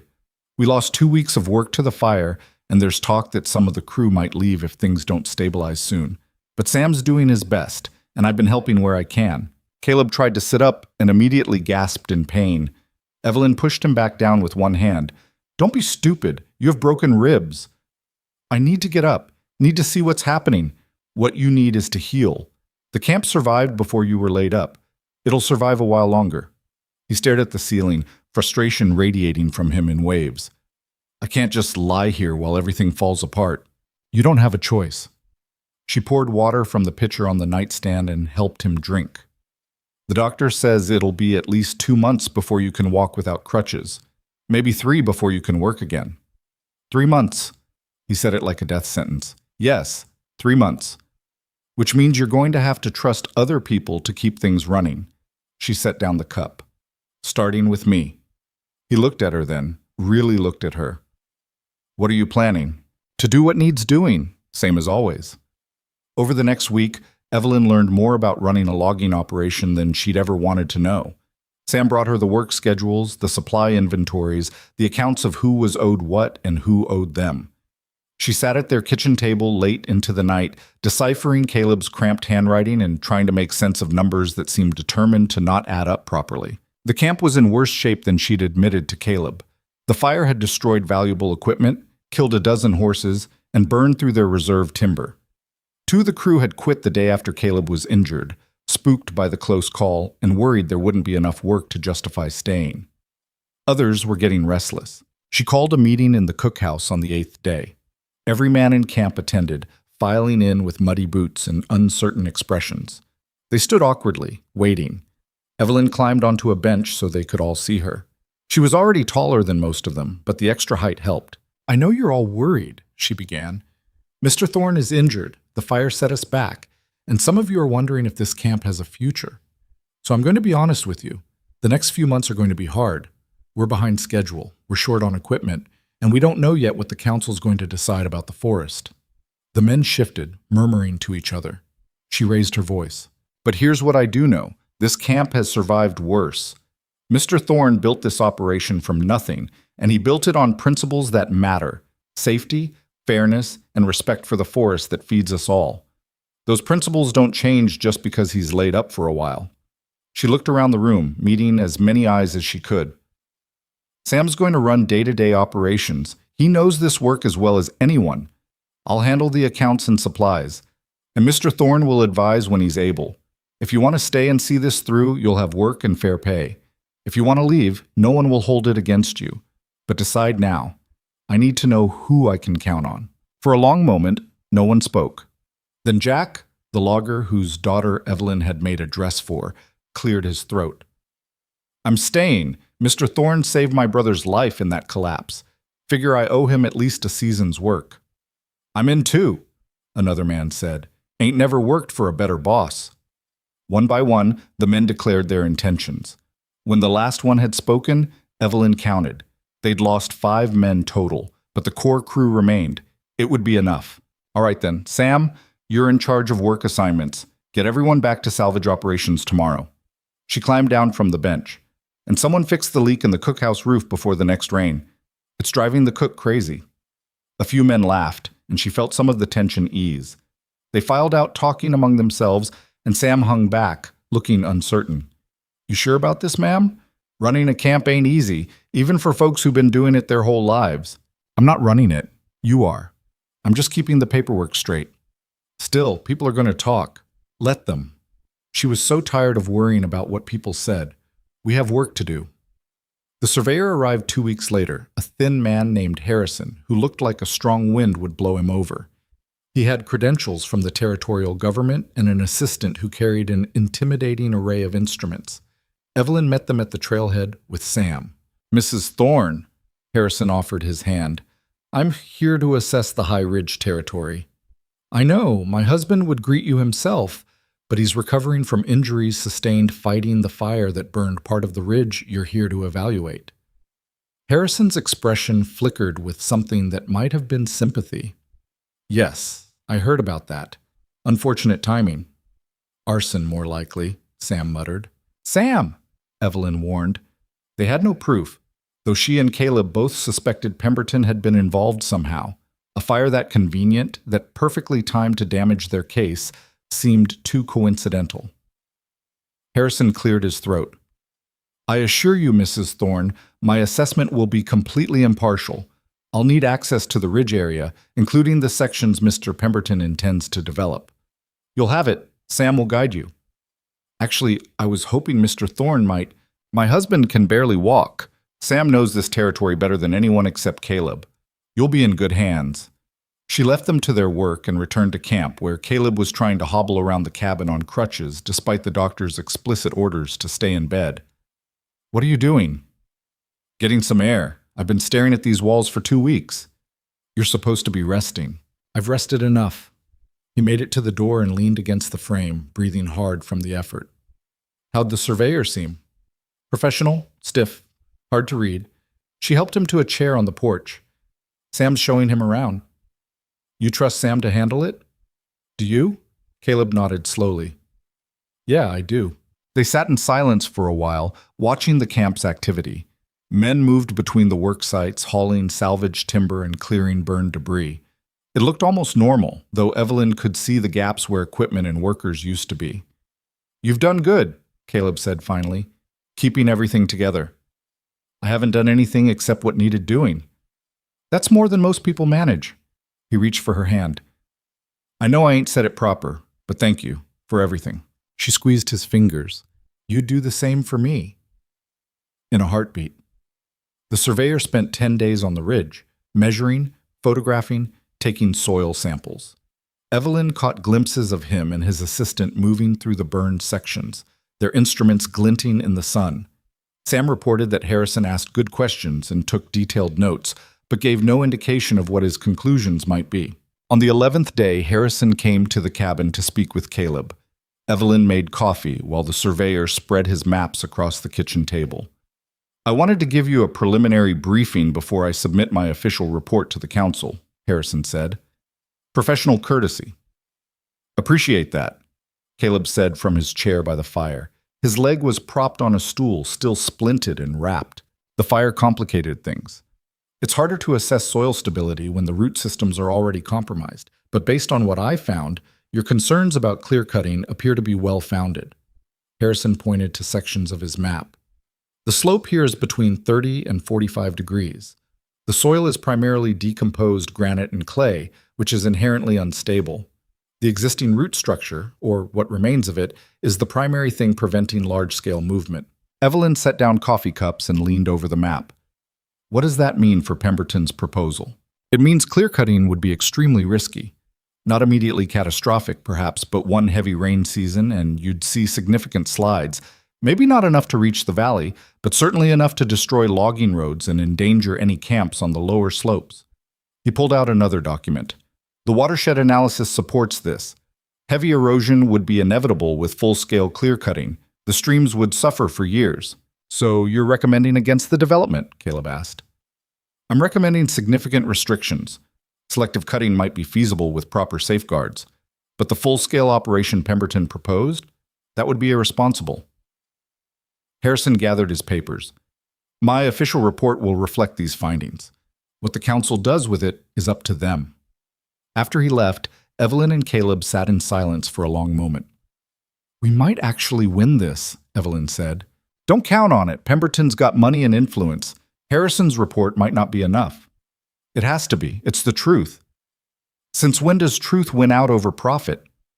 The bitterness in his voice surprised her. She turned to look at him and saw exhaustion etched into every line of his face. He'd lost weight during his recovery, and pain had carved away some of the hardness she was used to seeing. You all right? Just tired. Tired of fighting. Tired of being stuck in this chair while other people do my work. It's your work. They're doing it for you. That makes it worse somehow. He scrubbed a hand over his face. What if I can't get back to it? What if this leg don't heal right and I'm crippled the rest of my life? Then we figure it out. Together. You shouldn't have to, Caleb. She knelt beside his chair, taking both his hands. Listen to me. I didn't marry you because I needed someone to take care of me. I married you because I wanted a partner. Someone who'd stand with me, not in front of me. Whatever happens with your leg, with the camp, with any of it, we face it together, understand? He looked at her for a long moment, and something in his expression cracked. I'm scared, Evelyn. I ain't never been this scared in my life. I know, me too. But you don't show it. Someone has to pretend they know what they're doing. She managed a tired smile. Might as well be me. He pulled her up and into his lap, careful of his injured leg, and held her tight. They stayed like that until the fire burned low and the cabin grew cold around them. The official report arrived 3 weeks later. Porter delivered it himself, riding up to the camp with a satchel full of documents. Evelyn met him outside the cabin. Mr. Thorne well enough to discuss this? Porter asked. He's well enough. Come in. They gathered around the kitchen table again, and Porter laid out Harrison's full report along with a letter from the territorial governor and a revised proposal from Pemberton. The council received Harrison's findings 10 days ago, Porter explained. Since then, we've been in negotiations with Mr. Pemberton about how to proceed. The governor has also weighed in, given the potential environmental impact. What's the governor say? Caleb asked. That he's not inclined to approve large-scale clear-cutting on unstable terrain. Too much liability if something goes wrong. Porter opened the revised proposal. Pemberton has submitted a modified plan. Selective cutting only, with strict erosion controls and ongoing monitoring. He's also reduced the scope significantly, about 30% of the original acreage. Evelyn scanned the documents. This is nothing like what he originally proposed. No, it's not. But it's enough for him to save face and still turn a profit. The council is inclined to approve it. Porter looked at Caleb. I wanted to hear your thoughts before we vote. Caleb studied the papers, his expression unreadable. Evelyn could see him weighing options, calculating risks. Finally, he said, It's not ideal, but it's something I can live with, if he sticks to these restrictions. We'll require bonding to ensure compliance. If he violates the terms, he loses his investment. Porter began gathering the papers. There's one more thing. Pemberton's agreed to a conservation easement on the remaining old-growth forest. No development, no logging, permanently protected. Evelyn felt something loosen in her chest. He agreed to that? The governor insisted. Said if Pemberton wanted any access at all, he had to give up something substantial. Porter almost smiled. I suspect your testimony at that council meeting got back to the governor's office. He was quite impressed by your passion for conservation. After Porter left, Evelyn and Caleb sat quietly, processing what had just happened. They hadn't won completely. Pemberton would still get to log part of the ridge. But they'd saved the heart of the old-growth forest. They'd forced restrictions that would protect the watershed and prevent the kind of devastation they'd feared. It's not perfect, Caleb said. No, but it's enough. You think Pemberton will honor the agreement? We'll make sure he does. Sam can monitor his operations. If he steps out of line, we'll report him to the council and the governor. Caleb looked at her, and for the first time in weeks, she saw something like hope in his eyes. You're a hell of a woman, Evelyn Thorne. I married a hell of a man. We're even. The council's final vote came 2 weeks later, and the revised proposal passed 4-1. The only dissenting vote came from Pemberton's business associate, and even he didn't fight too hard. By all accounts, Pemberton took the restricted approval with rigid dignity, but Margaret was seen leaving the council meeting in tears. The news reached camp by evening. Sam rode up from town with a copy of the decision, and the men built a bonfire to celebrate. Someone produced a jug of whiskey, and even the cook emerged from his domain to join the festivities. Caleb watched from the cabin porch, still unable to join in properly. But Evelyn saw satisfaction in his face, and something else, relief maybe, that the worst was finally over. She brought him a cup of coffee and sat beside him on the steps. The fire blazed in the clearing, casting wild shadows. The men sang off-key songs and told increasingly ridiculous stories. It felt for the first time since the fire like things might actually be all right. You should go celebrate with them, Caleb said. I'm celebrating here. They respect you, you know, the men, probably more than they respect me at this point. That's not true. It is. They've seen what you can do. How you held everything together when I couldn't. He turned to look at her. I used to think strength meant being able to do everything yourself. But watching you these past months, you taught me different. Real strength is knowing when to ask for help and when to give it. Evelyn felt her throat tighten. You would have done the same. Maybe, but you did it better. They sat in comfortable silence, watching the celebration until the cold drove them back inside. Caleb was getting around better now. The crutches came easier to him, and the doctor thought he might be able to put weight on the leg in another month. It was progress, slow but real. That night, lying in bed with lamplight flickering on the walls, Evelyn asked the question that had been nagging at her for weeks. What if the camp isn't enough anymore? Caleb shifted to look at her. What do you mean? I mean, what if you can't go back to logging? What if your leg doesn't heal right, or you just decide you don't want to risk it again? She traced patterns on his chest with one finger. Have you thought about what comes next? Every damn day. He was quiet for a moment. The truth is, I don't know. This is all I've ever done. All I know how to do. That's not true. You know how to lead people, how to make hard decisions, how to build something that lasts. She propped herself up on one elbow. There are other ways to work with timber that don't involve felling trees yourself. Like what? Consulting. Teaching other operations how to log sustainably. Maybe even working with the territorial government on conservation policy. The ideas had been forming in her mind for weeks. You have knowledge people need, experience that matters. You could do a lot of good. He considered this. You really think people would listen to a half-crippled logger? I think they'd listen to the man who saved the High Ridge Forest, the man who stood up to Thomas Pemberton and won. She kissed him softly. Besides, you're not half-crippled, you're healing. There's a difference. When did you get so optimistic? When I realized we survived everything they threw at us. If we can do that, we can do anything. He pulled her closer, and they fell asleep tangled together, the fire burning low and the camp settling into quiet around them. The first snow came in late October, dusting the mountains with white and signaling the end of the logging season. The crew would stay on through winter, maintaining equipment and cutting firewood, but the real work was done until spring. It gave everyone a chance to rest and recover. Caleb's leg had healed enough that he could walk short distances without crutches, though he still limped badly and tired easily. The doctor warned he'd probably always have a limp, that the breaks had been too severe to heal perfectly. Caleb accepted this with grim resignation, though Evelyn caught him sometimes staring at his damaged leg with an expression she couldn't quite read. In early November, a letter arrived from the territorial governor's office. Porter rode up personally to deliver it, and his expression was carefully neutral as he handed it to Caleb. Evelyn watched her husband read, saw his eyes widen slightly, saw him read it again as if to make sure he'd understood correctly. "What is it?" she asked. Caleb handed her the letter. It was an official appointment signed by the governor himself. Caleb Thorne was being named the territorial forestry consultant, responsible for advising on logging regulations and conservation policy. The position came with a modest salary and the authority to inspect operations throughout the territory. "They want you to be an advisor," Evelyn said, hardly believing it. "They're actually creating a position for you.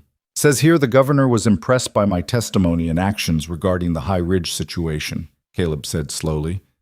"Says the territory needs someone who understands both the logging industry and the importance of responsible management." Porter nodded. "The governor was quite clear. He wants you in this role. Says you've proven you'll put principle over profit, and that's the kind of person the territory needs in a position of authority." "But I'm just a logger." "You're the logger who saved a forest and proved that sustainable practices can work," Porter corrected. The governor's exact words were, "Caleb Thorne represents the future of forestry in Oregon Territory." That's quite an endorsement. After Porter left, Evelyn and Caleb stood in stunned silence. "Are you going to accept?" she asked finally. "I don't know. I never wanted to be some government official. I just wanted to work. This is work. Important work. You'd be making sure other operations don't make the same mistakes we've seen. Protecting forests before they need saving, not after. It means traveling, being away from camp, maybe even moving to the territorial capital eventually. So we figure it out, same as we always do." She took his hands. "Caleb, this is a chance to do something that matters, to make a real difference. You'd be a fool to turn it down." He studied her face. "What about your business? Your sewing?" "I can sew anywhere, and there are probably plenty of government officials who need decent clothing." She smiled. "Besides, it might be nice to live somewhere with actual streets and shops, maybe even a library." "You'd really leave the camp?" "The camp isn't my home. You are." She squeezed his hands. "Wherever you go, I go. That's what partners do." The next morning, Caleb sat at their kitchen table and wrote his acceptance letter. His handwriting was careful, formal, so different from his usual cramped scrawl. When he finished, he sealed it and gave it to Sam to carry down to town. "Well," he said, "I guess that's that." "I guess it is." They spent the rest of the day making plans. They'd keep the camp running under Sam's management, at least for now. Caleb would need to travel regularly to inspect operations and attend meetings in the capital.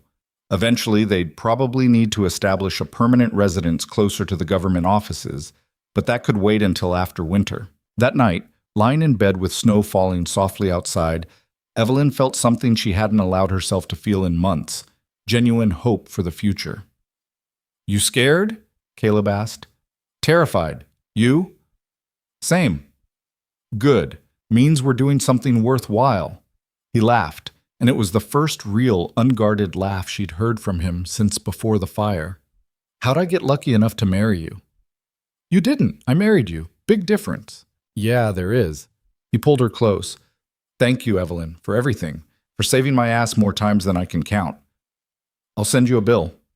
They fell asleep smiling, and outside the snow continued to fall, covering the burned sections of forest and the scars of battle with a blanket of white that made everything look new again. December brought word that Thomas Pemberton had sold his mill and left Iron Ridge. Rumors said he'd moved to California, where no one knew about his defeat. Margaret had gone with him, and the house they'd occupied stood empty, a monument to ambition gone wrong. Evelyn should have felt triumphant. Instead, she felt mostly tired. The fight was over, and they'd won, but victory tasted less sweet than she'd expected. Too many people had been hurt. Too much had been risked. She found herself hoping that wherever Pemberton had gone, he'd learned something from what happened, though she doubted it. The camp held a small celebration for the winter solstice. It was a logging tradition Evelyn had learned about, one night where work stopped completely and everyone gathered to mark the shortest day and the promise of returning light. The men built a massive bonfire and roasted a deer someone had shot. The cook produced his famous apple pie. Even Caleb managed to hobble out and join them, leaning heavily on a cane but smiling. Sam stood up and raised a cup of cider. "To Mr. and Mrs. Thorne, for saving this camp and the forest, for teaching us that some things are worth fighting for." "To the Thorns!" the men chorused. Evelyn felt Caleb's arm around her waist, felt the solid warmth of him against her side, and thought about the woman who'd stepped off that train in Iron Ridge 9 months ago. That woman had been desperate, humiliated, with nothing but pride and stubborn determination to keep her moving forward. This woman was different. She had a husband who treated her as an equal, work that mattered, a community that respected her. She'd fought powerful men and won. She'd held a logging camp together through fire and injury and fear. She'd proven to herself and everyone else that she was exactly as capable as she'd always known she was. "Speech!" someone called. Evelyn shook her head, but the men kept chanting until she finally gave in. She stood, acutely aware of every eye on her, and tried to find words that would express everything she felt.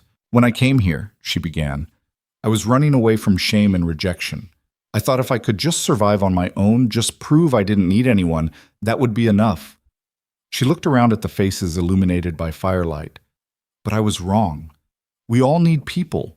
We need community. We need each other." Her voice grew stronger. "This camp isn't just a logging operation. It's proof that when people work together, when they fight for what's right instead of what's easy, they can accomplish things that seem impossible. You men taught me that, and I'm grateful." The applause was genuine, warm. Caleb pulled her back down beside him and kissed her temple.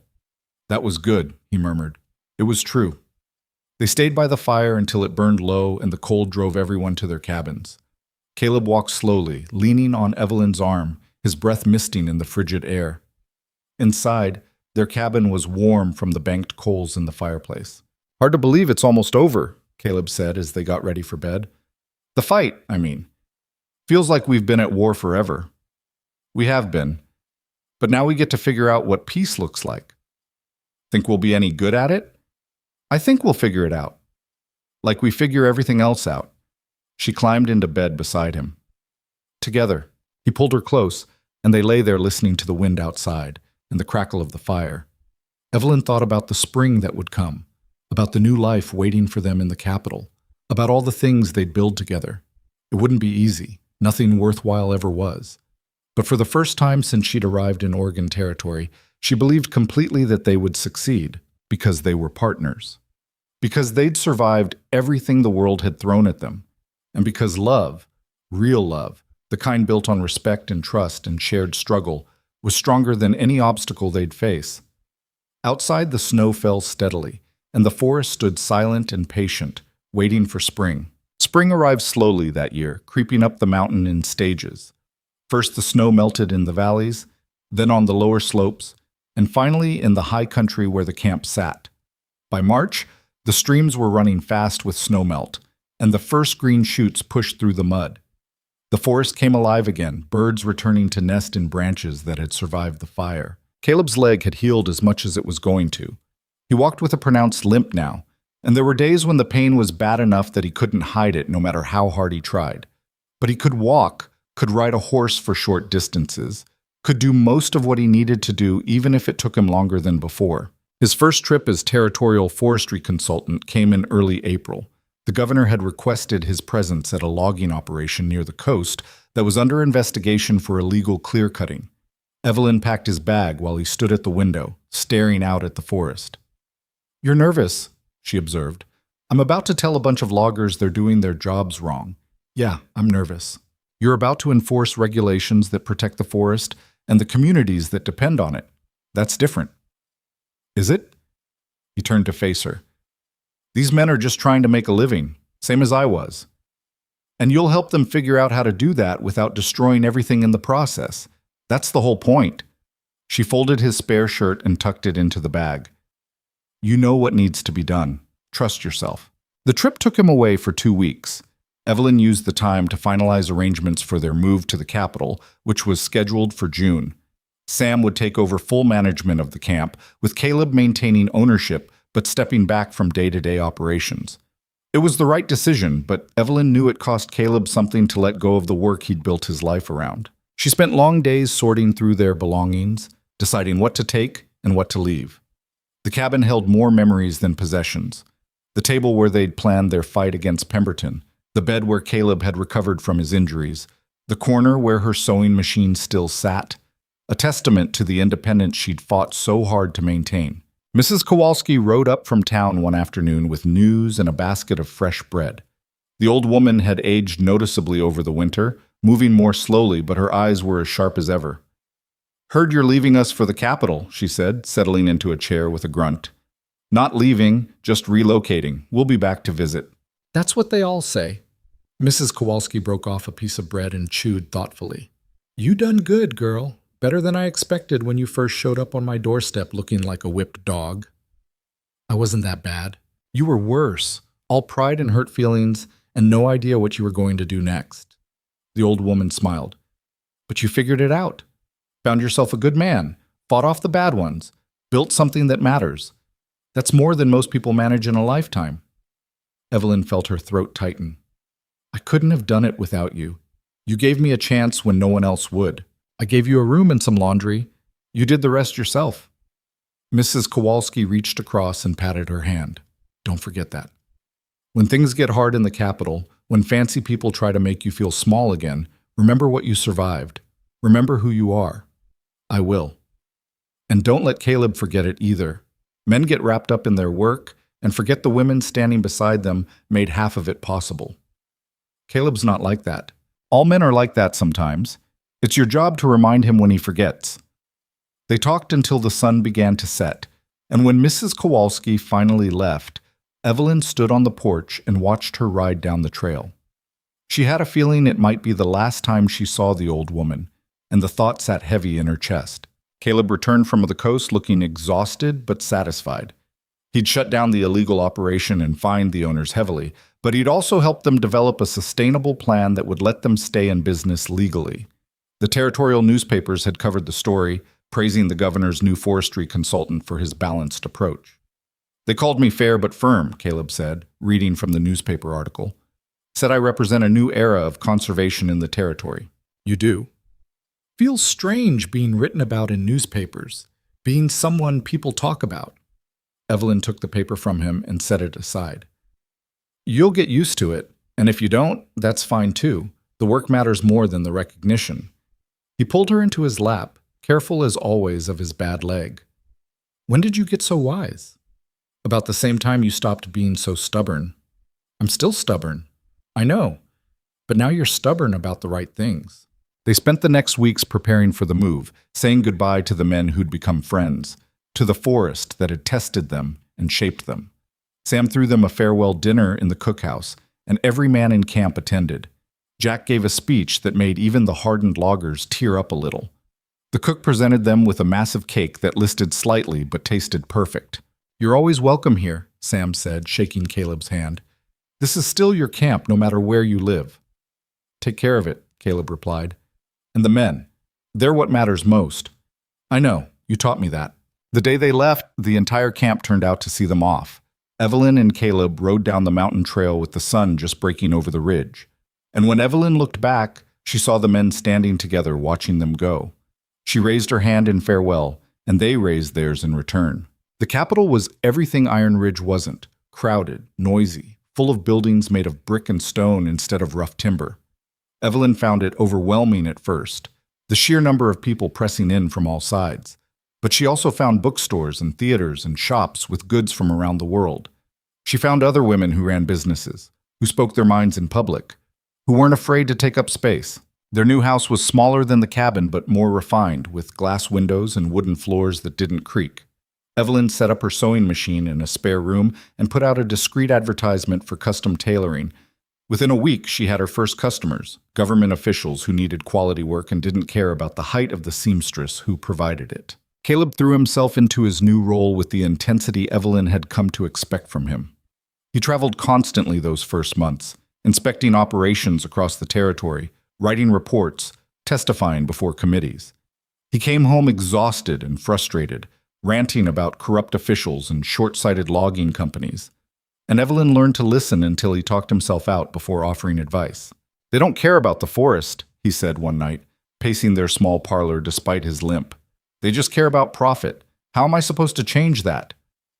One operation at a time. One regulation at a time. You can't fix everything at once. But people are still cutting illegally, still destroying watersheds and destabilizing slopes. I shut down one operation and 3 more pop up somewhere else. Then you shut those down too. And eventually word spreads that illegal logging has consequences. She set down her sewing. You're making a difference, Caleb. It just doesn't happen as fast as you want it to. I want it to happen now, before more forest is lost. I know, but change takes time. We learned that fighting Pemberton, remember? We didn't win in a day. We won by being persistent, by refusing to give up. He stopped pacing and looked at her. How do you always know what to say? I don't. Half the time I'm making it up as I go. She stood and crossed to him, wrapping her arms around his waist. But we're in this together. Your fight is my fight. Always. In July, Evelyn received a letter that changed everything. It came from a women's suffrage organization in the capital, asking if she'd be willing to speak at their next meeting about her experiences fighting for her business rights in Iron Ridge. Apparently, word had spread about the seamstress who'd stood before a town council and defended her right to work. I can't give speeches, she told Caleb.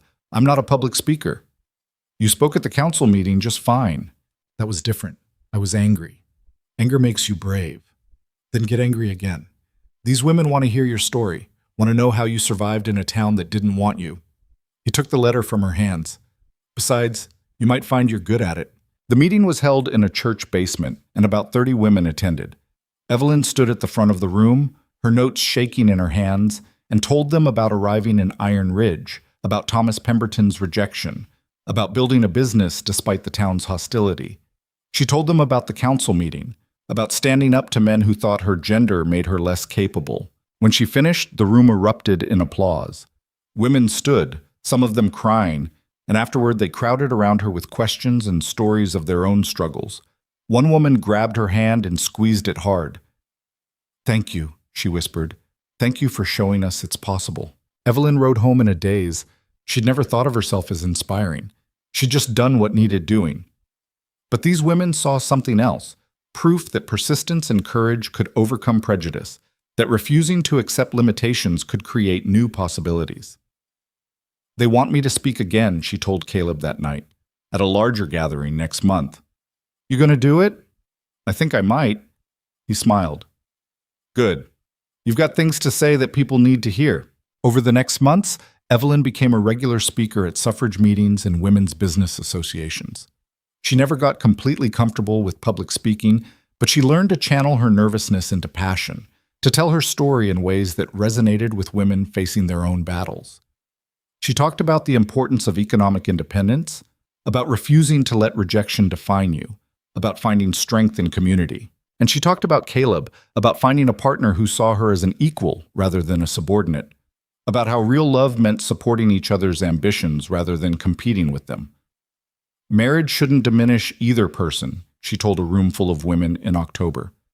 It should make both people stronger. My husband doesn't treat me like property or a servant. He treats me like a partner, and that partnership has allowed both of us to do things we couldn't have managed alone. After the speech, a young woman approached her. She couldn't have been more than 20, with nervous eyes and calloused hands. I'm in Iron Ridge, she said quietly. Working as a seamstress, actually. Your old room at Mrs. Kowalski's. She twisted her hands together. People still talk about you, about what you did. I just wanted to say, it helps. Knowing someone else made it, knowing it's possible. Evelyn felt something break open in her chest. She'd changed one person's life, maybe more. All the pain and struggle in Iron Ridge hadn't been for nothing. What's your name? Alice. Well, Alice, if you ever need help or advice, you write to me. We seamstresses need to look out for each other. The girl's face lit up. Really? You do that? Of course, we're sisters in this fight, whether we know each other or not. November brought unexpected news.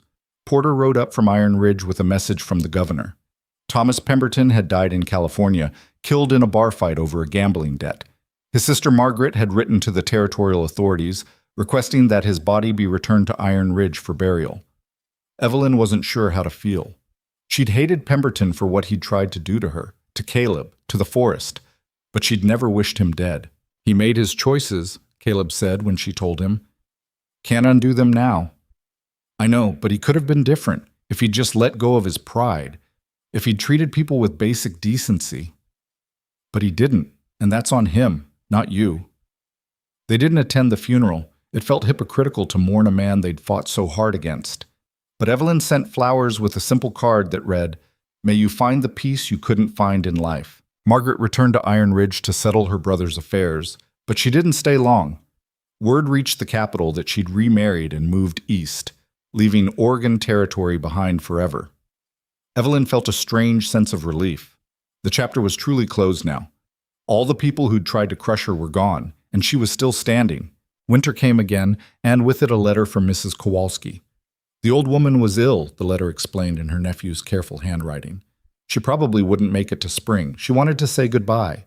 Evelyn and Caleb made the journey to Iron Ridge in December, arriving to find the town transformed. New buildings had gone up. The streets were better maintained. The general store had been expanded.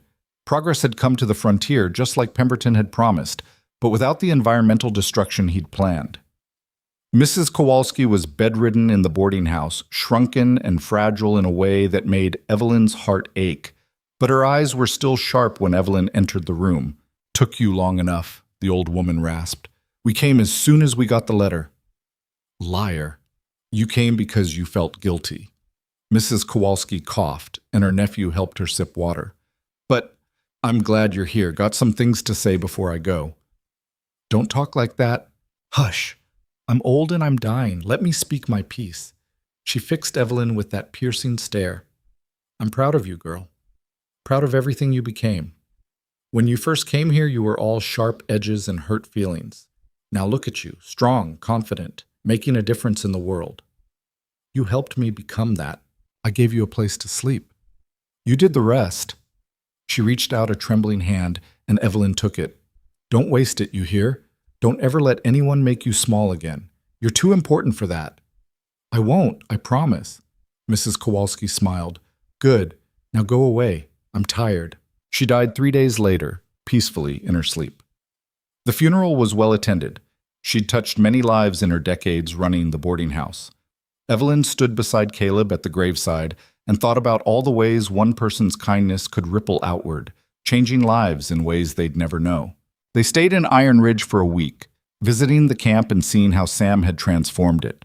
The operation was thriving under his management, using the sustainable practices Caleb had developed. New cabins had been built, and the men seemed happy and well treated. "You did good here," Caleb told Sam. "Real good." "Learn from the best," Sam replied. They rode back to the capital as the year drew to a close, and Evelyn found herself reflecting on everything that had happened since she'd stepped off that train. She'd been rejected, humiliated, left with nothing but her pride and her skills. She could have returned to Boston defeated. Instead, she'd stayed and fought and built a life beyond anything she'd imagined. New Year's Eve found them at a gathering of government officials and their wives. Evelyn wore a dress she'd made herself, deep blue silk that made her feel elegant despite her height. Several women complimented her work and asked if she took commissions. The territorial governor himself sought her out to thank her for her speeches on women's suffrage. "You're quite effective, you sin," he said. "Direct, honest. You should consider running for office someday." Evelyn laughed. "Women can't vote, let alone hold office." "Not yet. But things are changing, faster than you might think." He smiled. "And when they do change, we'll need people like you in positions of power." That night, standing on their porch and watching fireworks light up the sky above the Capitol, Caleb pulled Evelyn close. "Any regrets?" he asked. "About what?" "All of it. Coming west, marrying me, everything that followed." She thought about the question seriously, about the pain and fear and struggle, about standing before hostile crowds and fighting powerful men, about watching Caleb nearly die in a mountain collapse. "No," she said finally. "No regrets. Everything that happened made us who we are, made this possible." She gestured at the city around them, at the life they'd built. "I wouldn't change it. Even the bad parts? Especially the bad parts. They taught us we were strong enough to survive anything." He kissed her then, soft and lingering, while fireworks exploded overhead and the new year began. Spring came again, and with it an invitation that surprised them both. The territorial government was hosting a conservation summit, bringing together loggers, environmentalists, and government officials to discuss the future of Oregon's forests.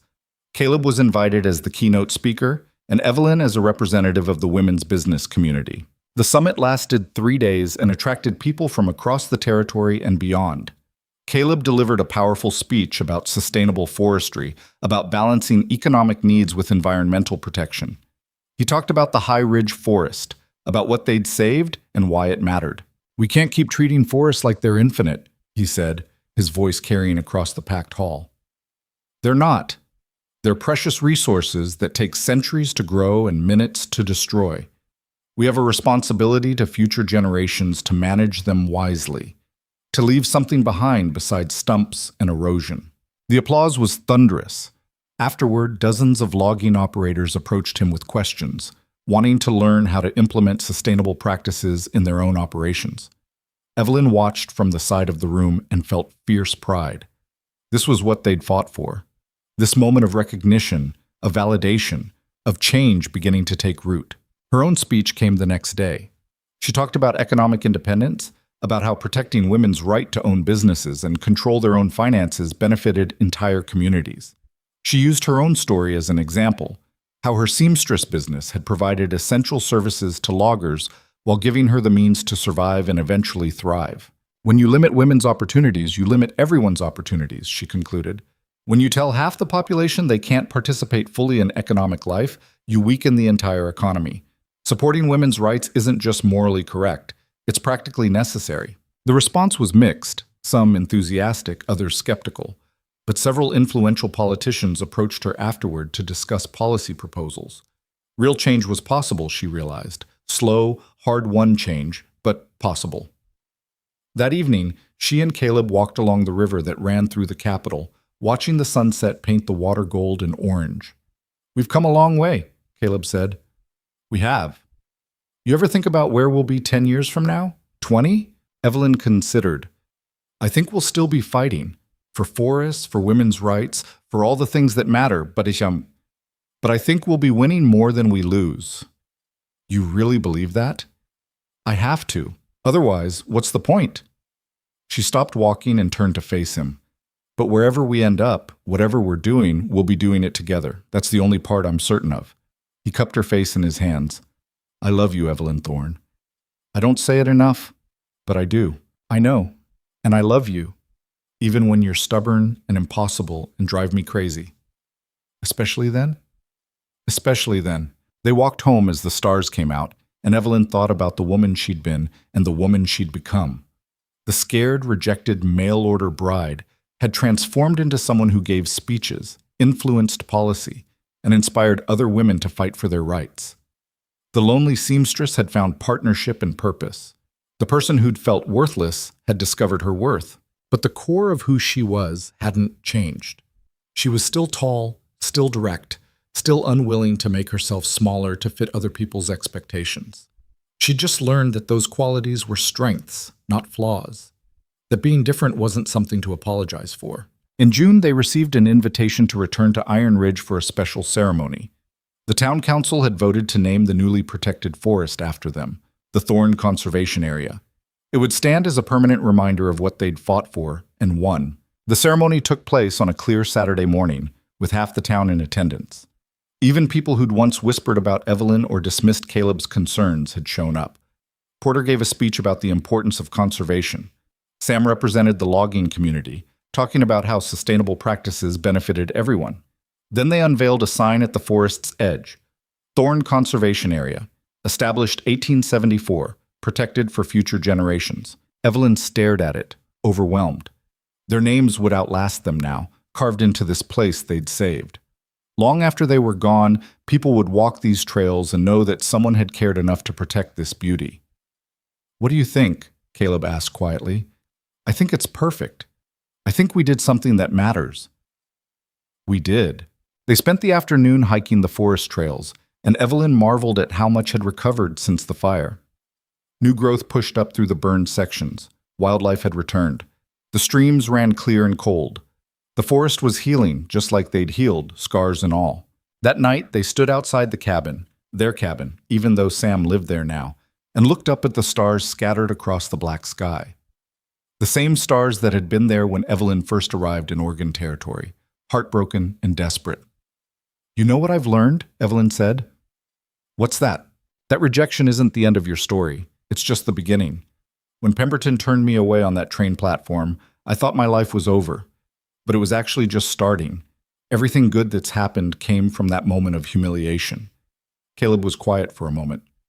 "You really believe that? That it was worth it?" "All of it. Every hard moment, every fight, every time someone tried to make me feel small." She leaned against him. "Because it brought me here. To you. To this life we built together." "I used to think strength meant never needing help," Caleb said. "But you taught me different. Real strength is knowing when to stand alone and when to stand together. We make a good team. The best."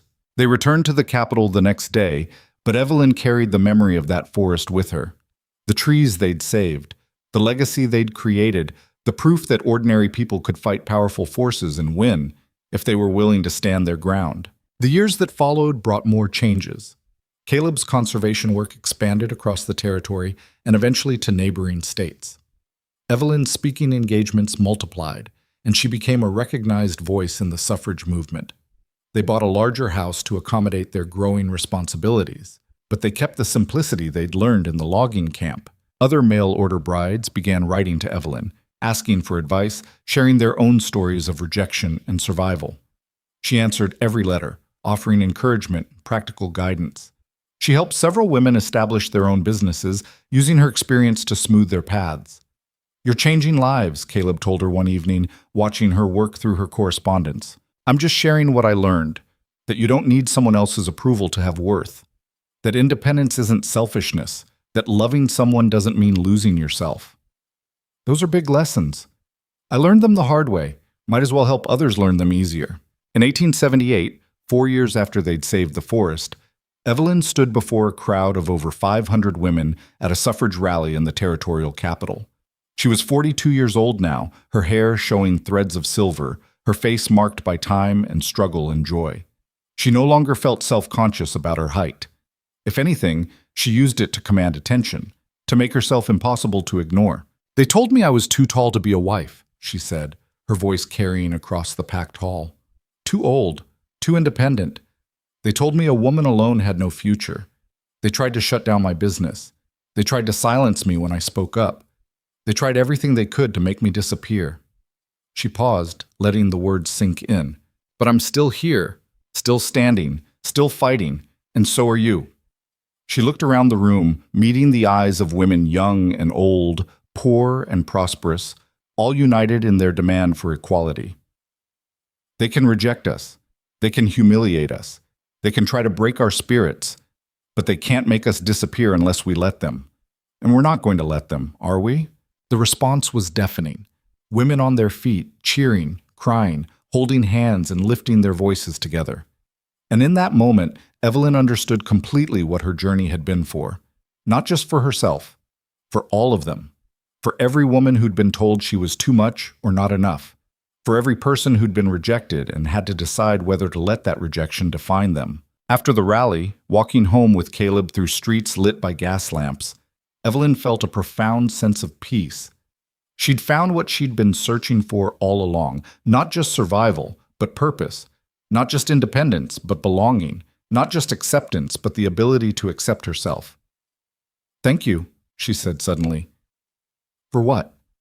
For seeing me. When I stepped off that train, I was invisible to most people. Or worse, I was something to mock. But you saw me, really saw me. That works both ways. You saw past the scars and the temper to who I really was. He took her hand. We saved each other, I think. No, Evelyn said. We found each other. And then we saved ourselves. Together. The years continued to pass, bringing victories and setbacks, progress and frustration. Women's suffrage remained elusive, though the movement grew stronger every year. Caleb's conservation work faced constant opposition from industry, but slowly, incrementally, attitudes began to shift. Their marriage deepened and evolved. Two people who'd learned to fight side by side, to celebrate victories and weather defeats as partners. On their 10th anniversary, they returned to the High Ridge Forest. They walked the trails they'd fought to preserve, now officially part of the Thorn Conservation Area. The trees stood tall and ancient, proof that some things were worth protecting even when the cost was high. They found the spot where Caleb had been buried in the collapse, now marked by new growth. A young cedar pushed up through the rocks, reaching for sunlight. 10 years, Caleb said, feels like a lifetime. Feels like yesterday. Both, Evelyn agreed. She touched the young cedar's needles, soft and green. This tree will be here long after we're gone, along with all the others we saved. That's the point, isn't it? Leaving something behind that matters. We've done that. The forest, the policies you've implemented, the women I've helped, the example we set. She looked at him. We proved that people who get knocked down can stand back up, that rejection doesn't have to be the end, that there's always another way forward if you're brave enough to find it. He pulled her close, and they stood together in the forest they'd saved, surrounded by centuries of growth and the promise of centuries more. Two people who'd been broken and rejected had rebuilt themselves into something stronger than they'd been alone. Two people who'd learned that love wasn't about finding someone perfect, but about finding someone willing to grow and fight and heal alongside you. The sun set behind the mountains, painting the sky in shades of orange and gold. Somewhere in the forest, a bird called to its mate. The stream rushed by, cold and clear, fed by the watershed they'd protected. Everything was exactly as it should be, not perfect, but real. Scarred, but beautiful. Saved. Evelyn thought about the woman who'd stood on that train platform 10 years ago, humiliated and desperate, with nothing but a trunk full of useless dresses and $7 to her name. That woman had believed she was worthless. That woman had been wrong. Worth isn't something someone else can give you or take away. It's something you claim for yourself through action and perseverance and refusing to accept other people's limitations. Evelyn had claimed hers the moment she decided to stay in Iron Ridge instead of running back to Boston. She'd reinforced it every time she stood up to someone who tried to diminish her. She'd proven it by building a life that mattered, by loving a man who valued her strength instead of fearing it, by helping other women find their own worth. That was the real victory. Not defeating Thomas Pemberton or saving the forest, though those things mattered. The real victory was learning that she'd always been enough. That her height and her independence and her refusal to compromise herself weren't flaws to apologize for, but strengths to celebrate. "Ready to go home?" Caleb asked as darkness gathered under the trees. Evelyn looked around one last time at the forest standing silent and eternal in the fading light. Then she took her husband's hand and smiled. "Yes, let's go home." They walked down the mountain together. Two people who'd learned that home isn't a place, but a choice you make every day. A choice to stand beside someone who sees you completely and loves you anyway. A choice to fight for what matters, even when the odds seem impossible. A choice to keep moving forward no matter how many times you're knocked down. And as they disappeared into the gathering dark, the forest remained behind them, protected, preserved. A living monument to what two ordinary people could accomplish when they refused to give up. The trees would stand for generations, sheltering wildlife, stabilizing mountains, feeding streams.